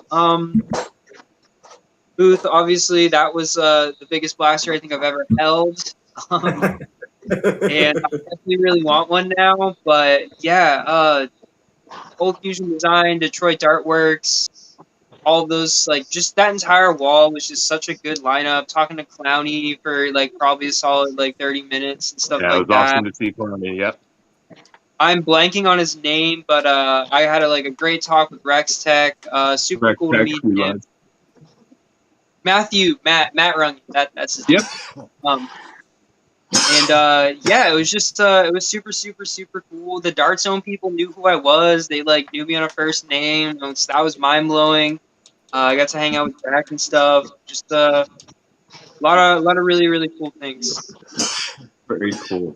Boom. What else did you see that you liked? I didn't get to see much because I was mostly stuck at my booth. I saw this and I took it with me. I was also next to Orion Blaster's table, so I got to see a lot of their really cool stuff. So that was really neat. But overall, I was pretty much only saw what was on my side of the room. I was actually across the way from Nerds' table where the RR was and Artificial Armory was and everything. So that's what I got to see, and that was pretty cool. I was gonna say, I'm actually gonna have to head out, but real quick before I did, I just wanted to show off like this ridiculous thing. I finally got the Mountain Mama, and I also got the double AM. It's just so ridiculous. It's just That looks fun. Don't show Gerald that. right? It's like, I'll raise you your arm-mounted mistress key and raise you 2 arm-mounted little rocket platforms. No, I specifically got that for APOC next week when we have to deal with Jedi. But anyways, hopefully with me leaving, it'll help improve the stream some. I know some people were saying that the lag was pretty bad. So thanks for having me on, guys. I might stick around in the chat. We'll see. But I will catch you guys later. Thanks, I'll man. see you Friday, Saturday, I guess. Yeah, Saturday. I'll see you Saturday. So, Jade, do I see you Saturday? I was supposed to surprise everybody by showing up, but yeah, I'll be there. Sorry, Jade. I ruined You it. heard it here first on Thirsties. Thirsty stream. Blame I was June. and then I got like a huge hotel room with a bunch of people, and it just like people kept being like, "Oh yeah, this and that." So yeah, I'll see you all there. Hopefully, we're gonna have a better time this year than last year, and I'm really excited to see y'all again and actually play with you guys. Yes. Oh, After party in Jade's room. No, whoa. Absolutely not. Anybody coming? I just want to show off. If anybody remembers my blaster charms from Endwar, I got a couple of new ones for APOC. Got the APOC charm. I got their Yeet charm. The lighting is awful. And because of one of the players, I decided to do a cowbell charm because you got to have more cowbell. Nice. Excellent. All right. That'll be all at APOC. I'll be at APOC. I'll see you all there. Boom, stick out. All right, boom. Yep. Yeah, for everyone that's interested in APOC, check out Uno's YouTube channel, and you can see last year's video that just got posted today. It should get you pretty hyped. It's a lot of fun. It's the largest PvP battle on the East Coast. Usually there's 100+ people that come and we play on 3 paintball fields, and it's 300 FPS cap all day long, and it's a lot of fun. So definitely check it out with the NYC Nerf Ops and New Jersey Nerf Op groups that'll be hosting it. And hopefully you guys can make it out, and we'll see you on August the 6th is when it is. So. How was your Endwar experience? The HVZ. What are you asking? Jade. Oh, so mine was it was all right. It was cut short. One of my friends had a little bit of a medical emergency, and we kind of had to like dip out to take care of that. And then by the time we came back, it just like most Everyone of my was dead. No, I'm just joking. Yeah, well, I mean, like literally everybody was dead, but like I don't know. I think that a lot of people had a lot of negative things to say about the HBZ aspect of this year's Endwar, and I just want to remind people that Drac essentially hosted like 3 of the events in the span of like 72 hours, and then included the UK to go to Foam Fest or whatever it's called, which looked awesome, by the way. So, like, I mean, like, I think it definitely could have been better, but for the first Endwar in, like, I don't know, 2 years almost, it was all right, you know? And I think that a lot of people had a lot of really good fun, and that HVZ may not be my particular thing. I like shooting my friends. How long did you survive for? What mission did you make it through? We definitely finished the first one, and then we were kind of heading back into the main area, and that's when I had to like kind of just drop out. We were near the parking lot anyways, but you know, it was like I think it was like 7 or 8 o'clock at night, so it wasn't super. We didn't last super long, but I didn't really didn't put a whole lot of effort into it. If I'm being honest. That's fair. That's fair. Who's Art in 8th? I think that's Louis. Yeah, that's Louis. Oh, it is Louis. Is it? Yeah, he's on both. He's on the YouTube chat, and he's watching there, and he's on Discord. Got it. Did we have any more questions, Danny? No questions. I did want to elaborate where Jade was talking about she wishes it was like there was more of the like convention was the vendors. You know, I think that would be awesome if there was like something that, you know, even outside of Endwar, if it was created for like more vendor stuff going on where they all come together, that would be really cool. I mean, it's cool that we have Endwar, Oh yeah, but, you know, I don't think we should limit ourselves if there is some, you know, an option where somebody can throw together where, you know, to get all the vendors together. Of course, HVZ is kind of the big attraction where that can happen, but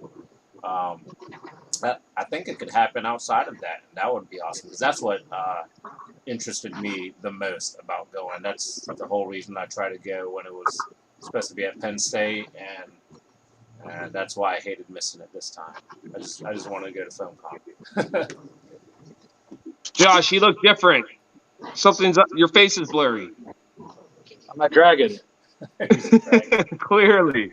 This is my disappointment. Jade, what are you working on? If you can tell us anything these days. So I have a really big like partnership announcement with a massive company. That's like honestly a dream come true to work with them. That's really cool, but that's all I can say about that. This is the new Chiron from Canada. I haven't really messed with it too much, but it's a rifle blaster. It's pretty cool. Josh and I were looking at those, I think, right? Yeah, I think this might be the first one. He sent it out to me for review. I haven't even put a lipo on it yet. I've just been so busy, but it's pretty comfortable. It's a fun little blaster. It's like a mini Percy's, you know? It's cool, though. It's basically a 3D printed Percy's, no? It's like half the size. Like I really can't even describe how small it is. Maybe this will be a good reference. I don't know how many of you have this blaster yet, but it's really small.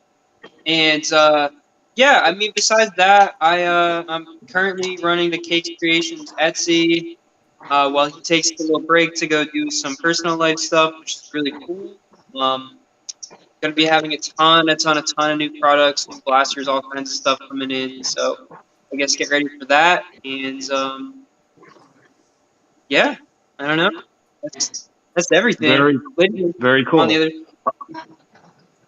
other. Are you still hosting events up in Massachusetts? Right now we're not. Basically the high and low of it is that like some like Karens got really upset at us for using the space that we were using, and the town kind of like vetoed us using that space. So we're looking for a new space, but I'm also like pseudo hosting wars at this indoor spot too. But that's not really my main prerogative right now. It's honestly just too hot for anybody to really want to play out in this area, and I can only imagine where you guys are. So I'm kind of just laying low until the fall hits, and mostly until after APOC. Then after APOC, I'm gonna get like I'm not gonna be traveling as much anymore, and I can really focus back in on those really important parts of the hobby, like hosting and stuff like that. But yeah, just kind of waiting until I get all like the fun little trips out of the way, and then I'll swing back into things. Very cool. And you said you're going to APOC. What blasters are you planning to bring in run? I'm not sure if I'm vending or not yet. I gotta talk to them again, and see if I'm allowed to vend. But I'm probably gonna bring my some of my classics. I got my really nice Talon Claw. Obviously, bring my Pumpseer. I got a bunch of electric blasters. I'm gonna bring. I just got a Nightingale. These things are awesome. They really are. Yeah, dude, this thing's awesome. Ara is probably gonna be my main primary for the day, but Okay. yeah, I got some special sauce long range stuff that should be extra fun, and then my ultra strike, of course. Very cool. Well, I'm definitely looking forward to flinging foam with you at APOC on next Saturday. So that'll be a lot of fun. Absolutely. Josh, you're coming to APOC, right? Yeah. What do people have to look forward to you bringing at APOC for them? Some high def accuracy. What was that? Some high def accuracy. Oh, okay, cool. You bringing any foam knives? I am. Nice, excellent. Do you want to show that off just so people can get an idea of what the foam knife is all about if you have one available? Yeah. And by the way, everyone, this is Josh France with France Foamworks. Hi. If you don't know already. This is the master muzzle. Fires 5 different types of ammo off of a locking lug. Resin. Anti-sable. Shotgun tip. Actually prototyping out some new ones behind me. I'll test them out tomorrow night. Or not tomorrow night, tomorrow on the day. So, it's just pretty much making any blaster multi-purpose. And we're investing in resin. So we actually don't have to worry about FDM melting in the sun or bullshit strings or bearings. So, but yeah. Very cool. And then I also saw that you were working on a cylinder for the for one of the Xshot blasters. Yeah. Radioactive Designs was kind enough, and Foam Blasted of Germany was kind enough to let me use some of their cylinders. This one's foam blasted. Half dark conversion. Literal drop in. I'm dropping this as a kit tomorrow with his muzzle and a 9 kilogram spring from Turf. Very So- cool. Have you got a chance to chrono it? 120s and 130s depending on the darts. Nice. So it'll be pretty good So for let's show HBV at the very least. Oh yeah. Well, but then I think a couple videos are actually dropping tomorrow. Bonnie's off screen throwing me stuff. Not that bad. Oh, Clowney's there? Yeah. Sweet. Clowney's in the house. Yeah. Is he wearing his little hat? No. Oh. I take offense to that. Put the coin in the cup. He says he takes offense to that. Now put a coin in the cup. Take it, okay. But no, I'm tired. It's been a long day, so Yeah. I actually got a Deuce Pro in the mail today and figured out a kit for it in like 10 minutes. We're dropping that tomorrow too. Where did you So- get the Deuce Pro from? Florida. Oh, okay. Now I know. Great. Did you get a chance to try it? Yeah, it's decent. It's not pro level. I'm not a fan of the cylinders. I haven't had any issues of them skipping though. If I'm just, firing through, not trying to like empty a cylinder. Right. Right. But Yeah, I've been I looking also for.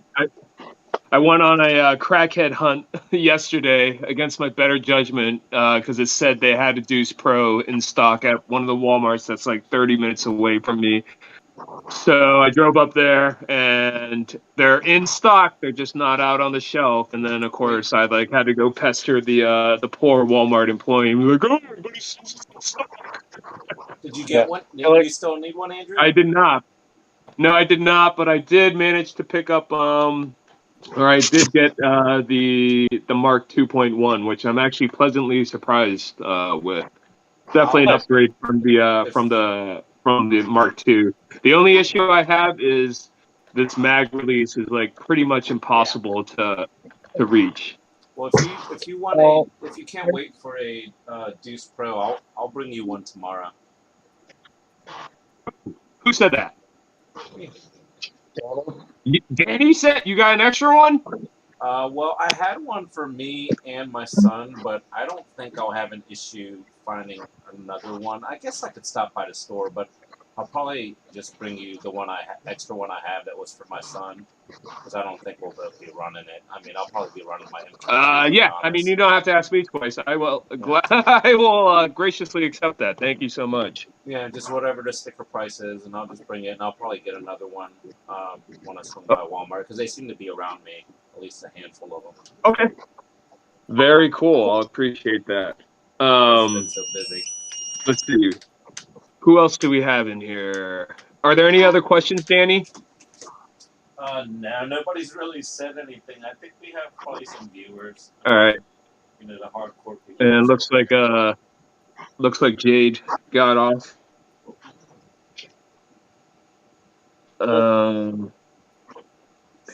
So Danny, what are you working on these days? Let me see. Sorry, sir. Read through some of the comments. Well, I'm really not working. I messed with the Deuce Pro. I mean, a lot. But, it only goes but so far. I can go over my findings from it. If you want to see a good disassembly guide, Silly Butts has a really good YouTube video. Pretty much covers everything that I did to it, which is completely disassemble it. What's France got on camera? Sorry, I just saw. Oh, he's got like a attachment point. Yeah, what is that, Josh? It's a resin. Not trying to take. It's a resin foam army knife attachment. Okay. that acts as a barrel extension, so you don't have the long barrel for the Deuce Pro. And with the way we did it just throwing this on, you're getting about 135 to 140 FPS. Nice. And then you have the shorter barrel. Plus, then obviously AccuSaber adds FPS and accuracy. So yeah, I saw somebody stick one of your, I think phone knife attachments that go into like the standard Darkzone, like Nexus type inserts. I think they were able to take that and stick it straight into. Yep. I've got a detachment over it, and they were able to stick it straight in there, and they were getting like barrel type performances just from that without this. I can't remember who did that. I remember I saw it was one of the smaller YouTube channels. I forget who it was.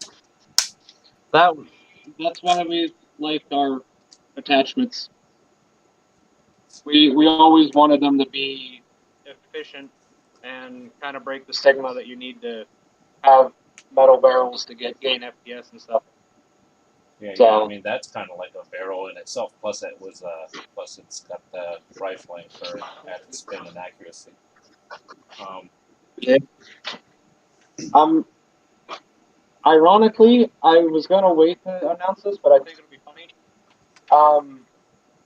To say this as well.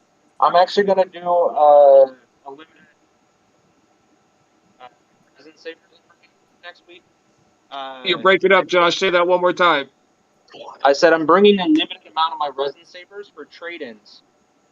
So if people have if they want to trade up to a resin saver from another competitor's Scar barrel,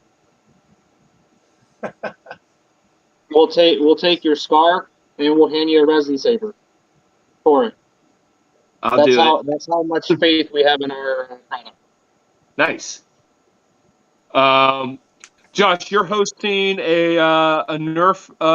You're having an event on this Saturday, correct? Yep. You want to talk a little bit about that? I do a bunch of stuff with Central Blair Rec of Altoona, PA. Do a bunch of their summer camps and stuff like that. That's actually the other part of my business.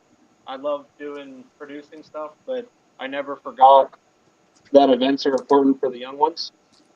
So we made sure programs were in place, even through COVID, with the restrictions. We made sure that there was safe ways for them to play and still stay active. I have access to their facilities whenever I need them. So we decided to throw a war tomorrow because our other venue, with the forecast looking like it's going to be rain, so we moved it indoors. You just reminded me when Andrew asked me if I was working on anything, and I'm just thinking of mods. But one of the cool things I have going on right now is I recently had a small summer camp event with the Autism Society here in Central Virginia, and it was pretty cool. It was one of their teenager age group where they come in for a number of hours. I think in the morning it was a younger group of children, but man, the looks on their faces when they saw the barriers and the blow up battle bunker stuff, and then the spread of just stock blasters all over the tables, and man, we were only supposed to play for 45 minutes, and it ended up being about 3 hours, I think. So it was I saw the photos. It looked like everyone had a great time with that. Yeah, I'll be doing it again in 2 weeks, and I actually was the director of the Autism Society here. He wants to do some near dusk, nighttime park games with the young adult groups. Fun. So it's pretty cool give back to the community and also still participate in the hobby that I love. Yeah, Danny. I saw the photos. It looked like everyone was having a great time. Danny. So yeah, what's up? Danny and I are both going to Fredericksburg Foam Flingers second event, I think it is, if I'm not mistaken, down in Fredericksburg, Virginia tomorrow. So if is interested, that lives in the Fredericksburg, Richmond area, definitely should check them out. Danny, what are you bringing tomorrow for the war? Well, I've got an arsenal in my right now. I'm charging lipos, so you know I'm going to bring some flywheelers and band blasters. I was going to ask you. Let me run one of your band blaster stripes. Yeah, I mean, yeah, me Or or just my let me pose sons. with it. He might, knowing my son, he'll get bored and he'll sit down and start playing on his phone, and then that'll be free game on his definitely.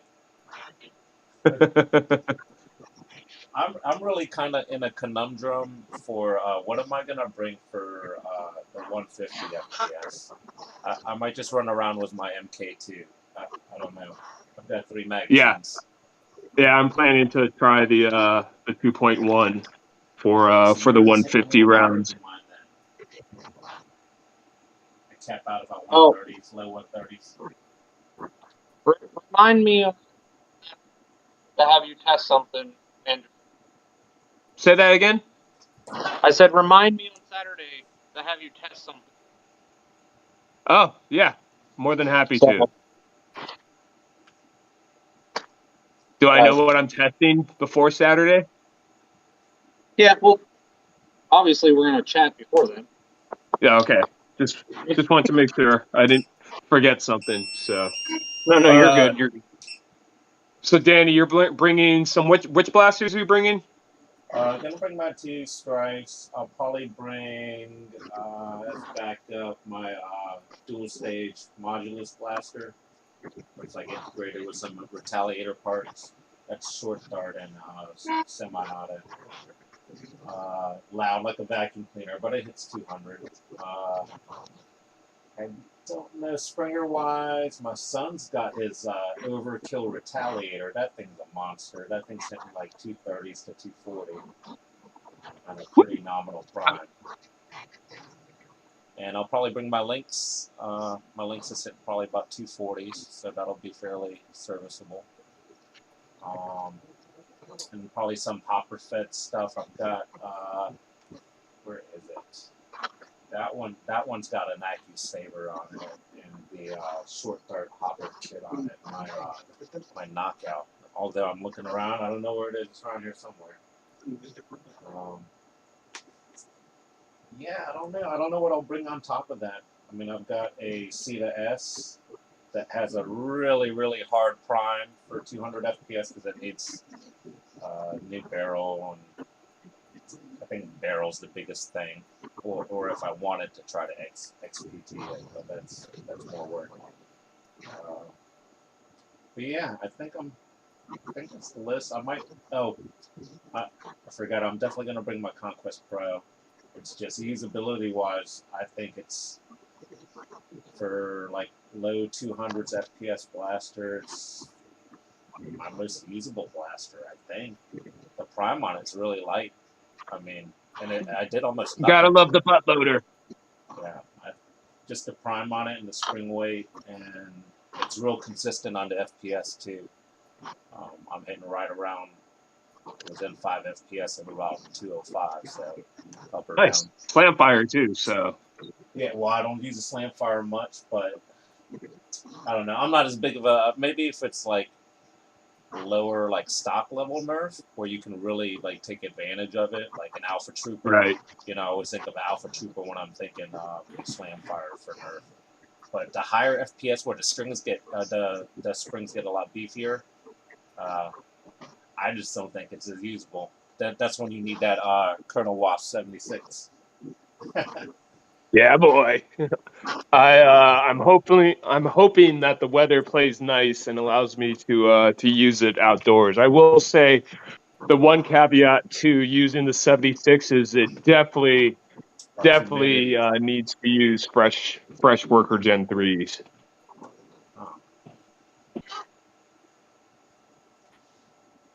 Yeah, at least the weather, it's supposed to be the lowest percentage of rain for the entire week, at like 6% up there. So it's good chances we'll have decent weather. And it's like high 80s as a high tomorrow.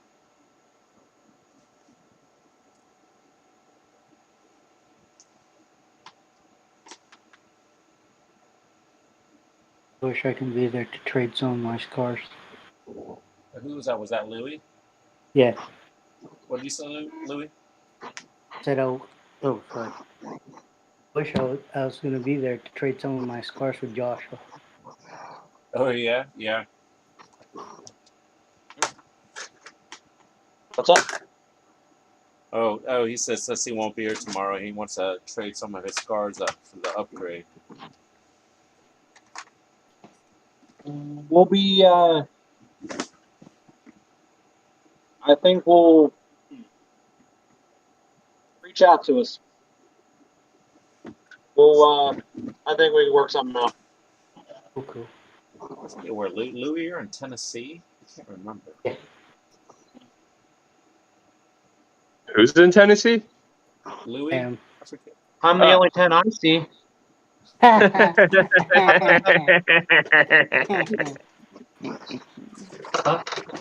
Took long to come out. He's only in one part. The Fredericksburg event. I had a question, Andrew. You were at the last one? Yeah. No, I was not. Their last one was their first event, and I think it was the indoor one, which is kind of why I was interested. But they're no longer indoors due to issues with the venue. And then they had it at one park that was charging for parking or something, but we weren't going to have to pay parking. And then Steven decided to change the venue again. So now we're at Dixon Park in Fredericksburg tomorrow at 9:30. So hopefully it's not too hot and humid that we can actually have. One thing I was interested asking about was I know he wrote he does carry short darts, so I was just wondering what kind of stock he had with short darts, or if I should be loading up on the way there. I know he stipulated on the website if it was you brought darts as considered a donation. I don't know what club. kind of. Yeah, I'm not sure which darts specifically he's going to have, but I am going to bring Fresh Worker Gen 3s for my 76, and then I have a bin of club darts. Essentially, they're not actually club darts, but they're from the club, if that makes any sense. So I'm going to be bringing my own just in case his darts aren't compatible with my blasters. But again, running flywheelers and stuff, I don't think it's going to be too much of an issue as much as running the springers. So I would probably. I don't have as and I'm going to load up. As you, but I like the AF Pro still in springers for most of my stuff. Yeah, I'm gonna bring my darts. The ones I want to bring, but I'm not going to load up until I'm there tomorrow. So you might want to do something similar. Normally, I do load up the night before, just because I'm usually running events and I don't have time to load up when I'm actually at the event before the event starts. But tomorrow, since I don't have to host or do anything, knock on wood, I'm just gonna enjoy the ride and be a guest for once. Right. Yeah, it's nice not to have to lug barriers into a public park or something. Yeah. So, but I'll have a good healthy supply of AF Pros, Max darts, and waffle heads. Usually, are what end up in my bin. I've got 6 of these to bring. Looks like. Oh, nice. Yeah, and again, if he's already got some, and you're just running flywheelers predominantly, hopefully you won't have to dip into those and just save them for when you actually need them. So, did someone join? 150 games. I might run full lengths. I don't know what to do. Trying to think. Well, I was having the same issue. I was like, what can I use for 150? And I was like, well, I have my stock Mark III. And then I have the 2.1 now, but I don't have a lot. I guess my Foxfire hits around 160. So if there's a soft cap technically I could use that, but I don't want to be mag dumping all day either. So, Yeah. yeah, You have an obligation to mag dump all day. I have a what? You have an obligation to mag dump all day.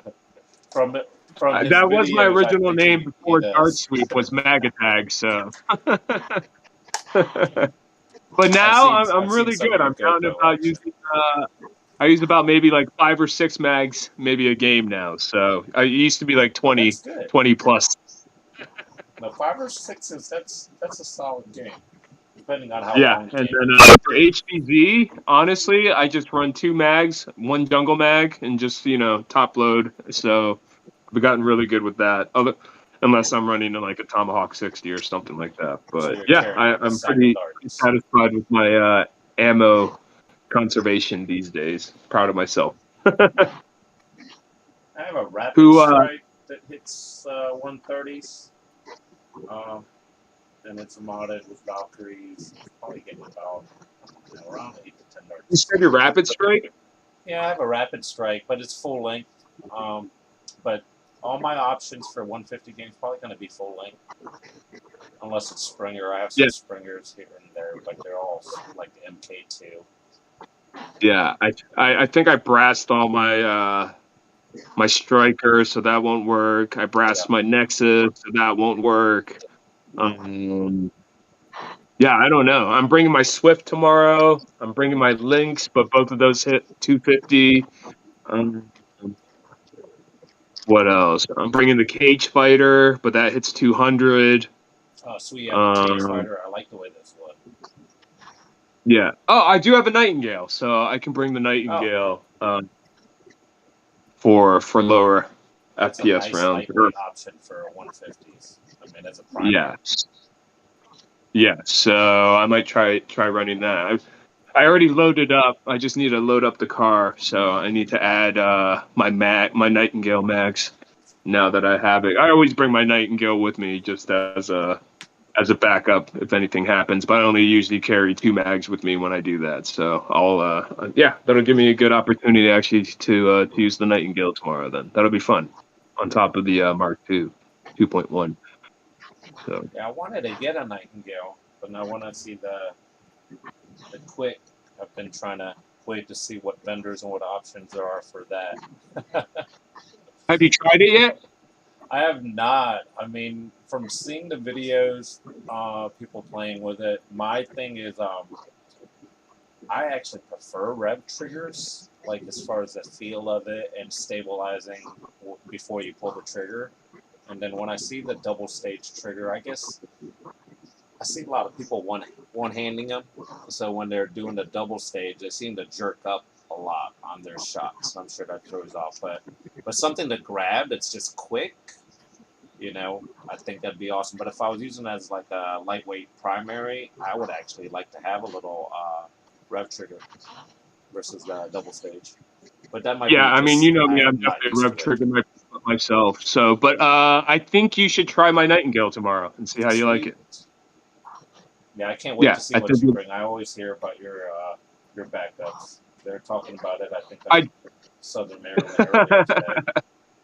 I try not to bring my full arsenal with me these days. When I first started, I would just load everything I had up into like 2 big duffel bags or suitcases, pretty Probably much. it And I won't would even just fit bring them that with now. me, and then of course I would only end up using like the Mark 1.1 or or the Two Nexus, blasters. and everything else would just sit there. I actually try to use a good variety if I bring a lot, just if there's enough games, just so I can try them out, in the games. Because otherwise, I can't be like, oh, I didn't prefer that one, and never use it in the game. But of course, some things you can tell right away that might not be the best thing, but. Right. Yeah. Normally, I will try. Like, normally we'll have the game list like already made out between our groups, and I try to pick out exactly which blaster I'm going to be using for that game type. But I don't know what the game types are going to be tomorrow in which order, so I'll just improvise. But I'm looking forward to it. Like I said, I very rarely ever get to go somewhere where I'm not where I'm not hosting. Yeah. posting it. Yeah, so post. I'm really looking forward just to being a guest and just being able to play. And Fingers crossed. They don't put you to work, Andrew. Yeah, please. Guys, if you're watching, leave Andrew alone. Let him load his mags. He didn't do it the night before. That's right. Let him Actually, sip some sweet tea or whatever he likes. Yeah, actually at DMV Nerfers, which is the group I run, I actually don't get to play more than like a round or two because I'm taking photos, I'm taking videos of the stock rounds, and then I want modded rounds, and then there's the FPT practice field side. So I'm trying to get coverage all before I end up getting a chance to play. So I only usually end up getting a chance to play like probably like three games throughout the day, honestly. So, like I said, I'm looking forward to it. Josh gives the thumbs up. Right there with you. Yeah. Josh is selling while I'm doing everything else, so Josh he knows isn't my only pain. running events. You're running a shop, so you're 24/7. Yeah. Games and stuff. Yeah, no. And the funny thing is, I created DMV Nerfers, so I would have a group that was closer to me that I could play. And now I just don't even. Now that I created, ever I just don't even get to play in it. So, which is fine because I'm happy to host, and I want everyone to have a good time. So it's not that big of a deal. But yeah, I was not anticipating sitting out as much as I do when I created the group initially. So. That's funny that you thought that because like it's like my group was kind of handed off. My admin had moved away, but I knew going into it was like it's your group now. I was thinking I'm never gonna play again. Not because I'm failing at holding events, but like when I do hold events, like so busy setting stuff up or making sure some lipo's charged or I gotta make sure my son's not being a dickhead, or Right. Well, the thing is, because I also admin for Southern Maryland House of Nerf and Maryland Nerf Herders, but I actually get to play there because Boom and I are both admins there, so we basically alternate rounds. So we can sit out and still capture footage and get photos and everything like that for those events. But at DMV, I'm the media zombie, left to my own devices, so you I have more always support have to when you do go everything by to myself. Southern Maryland because you have Yeah. all the We have a bigger admin team there, so yeah, definitely there. And but I mean, Maryland Nerf Herders is pretty much just Boom and me running it, and it runs fine. But we do have Debbie, who's Boom's sister.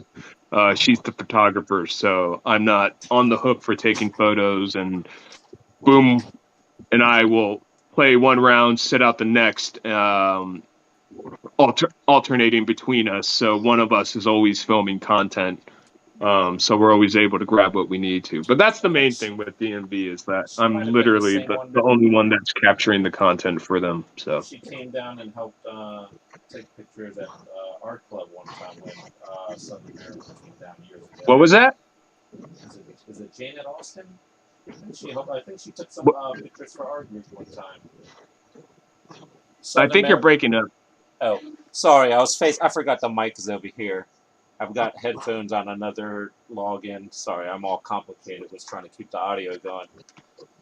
But Southern Maryland had come down to Richmond. I think she had helped take pictures for the group. She did an awesome job. Very engaged. Took Janet. Photos.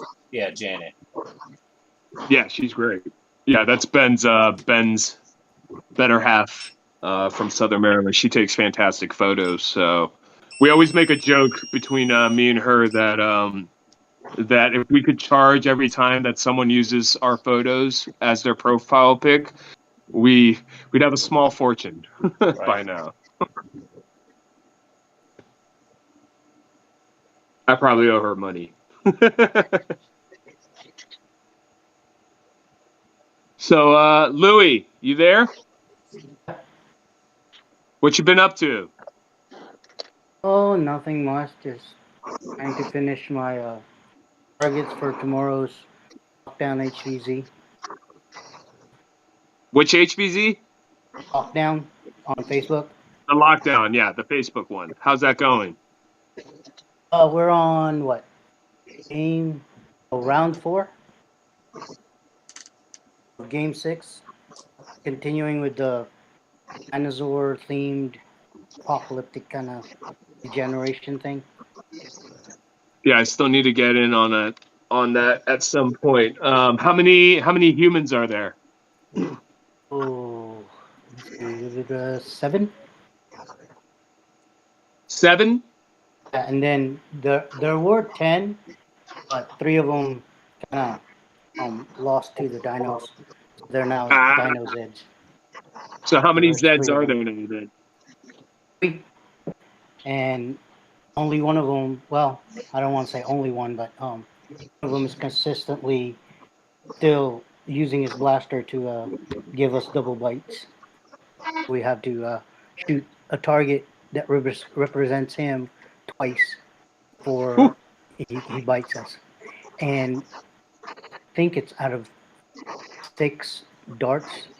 If you miss 6 times, you're done. Oh Whew. crap! I'm gonna have to do that tomorrow night, right after Fredericksburg. It's due by tomorrow midnight. That's what I was You just thinking. reminded me. Dang. You're welcome. I was gonna remind you on the other chat, but you know. I'm gonna have a couple long days. I worked early this morning too already. Right? Oh, they're running late. Okay. Uh, so, I'm also Louis, trying to modify my avatar oh, on Discord, and it's not fitting right. What are you trying to modify? Avatar on Discord, so I can show the logo for the lockdown Uh, HVZ online, and it's not fitting right. Now, oh, I got. and You I'm mean like it's too following small? all of their. No, it's too big. I mean, they're. I looked it up and see what their limit size is. It's 128 by 128 pixels, and I've got it down to 80 by 80, and still not fitting in that template. hmm. So, Louis, did you see anything from Endwar weekend? Any posts or photos or yeah, anything from PhoneCon? Anything that you're excited about or that you liked? I like the part where they were showing the game footage and stuff, but and wish. Hold on, can't remember which earpiece has the mic. Oh, this one. Okay. Anyway, um, being their first, live streaming, there were parts that I wish I could have seen that shot. You know what I'm saying? Are you talking about the Phone Pro Tour? Yeah. Yeah. So, Did you see anything from PhoneCon that caught your interest? not yet. I haven't seen that much video on YouTube yet. Okay. I just posted mine, or I Okay. posted a video, so definitely check that out. But I also had a bunch of photos that I think I took from the weekend. If you didn't get a chance to take a look at that, but yeah, I was just curious if you saw anything or heard about anything that's piqued your interest that you're looking forward to. Not off the top of my head, man. Sorry. That's fair. That's fair. Josh, same question to you.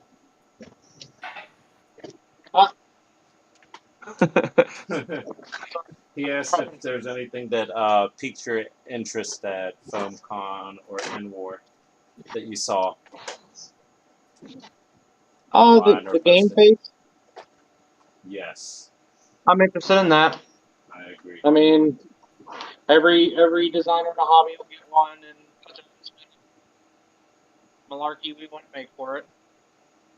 I mean, I wasn't there personally. I was excited to have that at the table, a climbing table, shown off. We're going to be showing this off for Spitfire next weekend. So, I'll be honest, there's only like 3 of these in existence. and one of them went to Hotpoint, who designed the original design. And for a beta, it's better designed and further along than 90% of the blasters in the hobby. I'll be honest. Like, no sound. It's quiet. What's a chronoing at? In its current configuration, about 60. 160. Yeah, on a stock fire rat spring. Okay, very cool. So, from what I'm told, it can go upwards of 220, and it's still a light as can be prime. So, I'm very, very excited to have it in the shop. So, we're also doing a summer raffle with him for one of his Rangers. So, I finally figured out how to do that on the website. So, that'll be going live tomorrow. That was kind of a pain in the butt to see how Shopify was going to let us do that or not. So, but yeah. The only other thing that was some of the Darkzone blasters, but after seeing some of the reviews and having some experience with some of them, I'm not too impressed by them. I kind of feel like they're trying a little too hard and rushing their blasters out. So, like, do a good product if you're going to charge the prices that you're charging for the Pro line. Just my thoughts. So, Do we know when the Tryon is supposed to be released? I don't not remember. sure. I feel like it's sometime soon. I want one. Oh, have you seen the early releases of the Dictator? Yeah, so they were showing that off at the at FoamCon as well. That definitely looks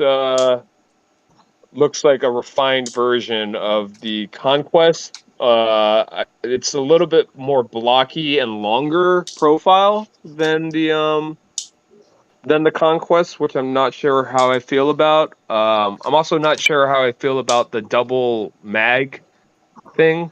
Yeah, it kind of makes me want to cut the bottom of it, so I can just stick the mag in through the bottom.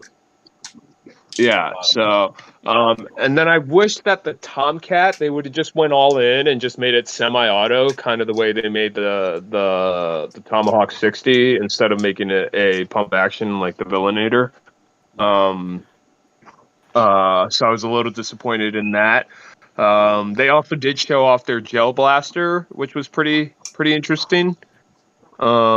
But I know there's a bunch of people that are completely against the gel blasting in the hobby for whatever reason.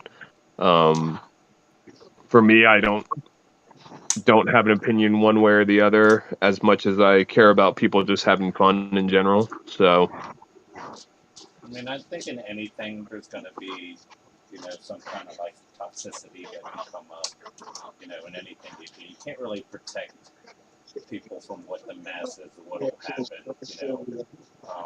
I've seen kids run around in grocery stores with the gel blasters, running around shooting each other, and they should know better than to be doing that. But I'm sure some of that adds to the negativity. Hey, I'm gonna get off here.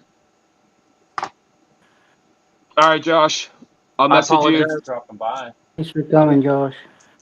Hey, it was nice talking to y'all. Absolutely. Tell Clowny we said what up. There's Clowny. Clowny, what up? All right. Talk to All y'all right, soon. gentlemen, have a good evening. Talk to you soon. See you soon. Yeah, we can probably wrap this up pretty soon, just since both Danny and I have a early event to get to. How long does it take you to get there? Me, like 45 minutes. Oh, that's Yeah, less it's really than close. me. Yeah. No traffic, traffic. it takes me like no traffic. It takes me 1 hour and 15 minutes.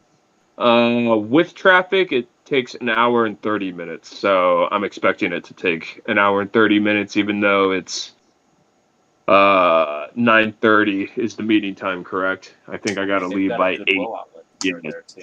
We'll be just to be all safe. day. Very cool. Well, yeah, I'm gonna finish up getting my stuff loaded up in the car so I can just turn the ignition on and take off. But I will see you tomorrow, Danny. And I appreciate the Deuce Pro if you remember to bring it. Oh, I've What do you got want right for here. it? Oh, whatever. What's it cost? $40 bucks. Okay, You can. fair I enough. don't know if I have Venmo. I've got PayPal, or you can do Facebook or cash, whatever you want. But here, I've got it. Haven't touched it. Sweet. That All makes for me you. smile. I will not forget. It's next to the darts right now. So if I Sweet. forget darts, Awesome. I'll be very angry.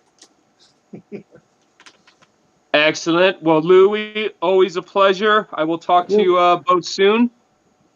Cool. Remind me about my And zombies and my dino shots. yeah.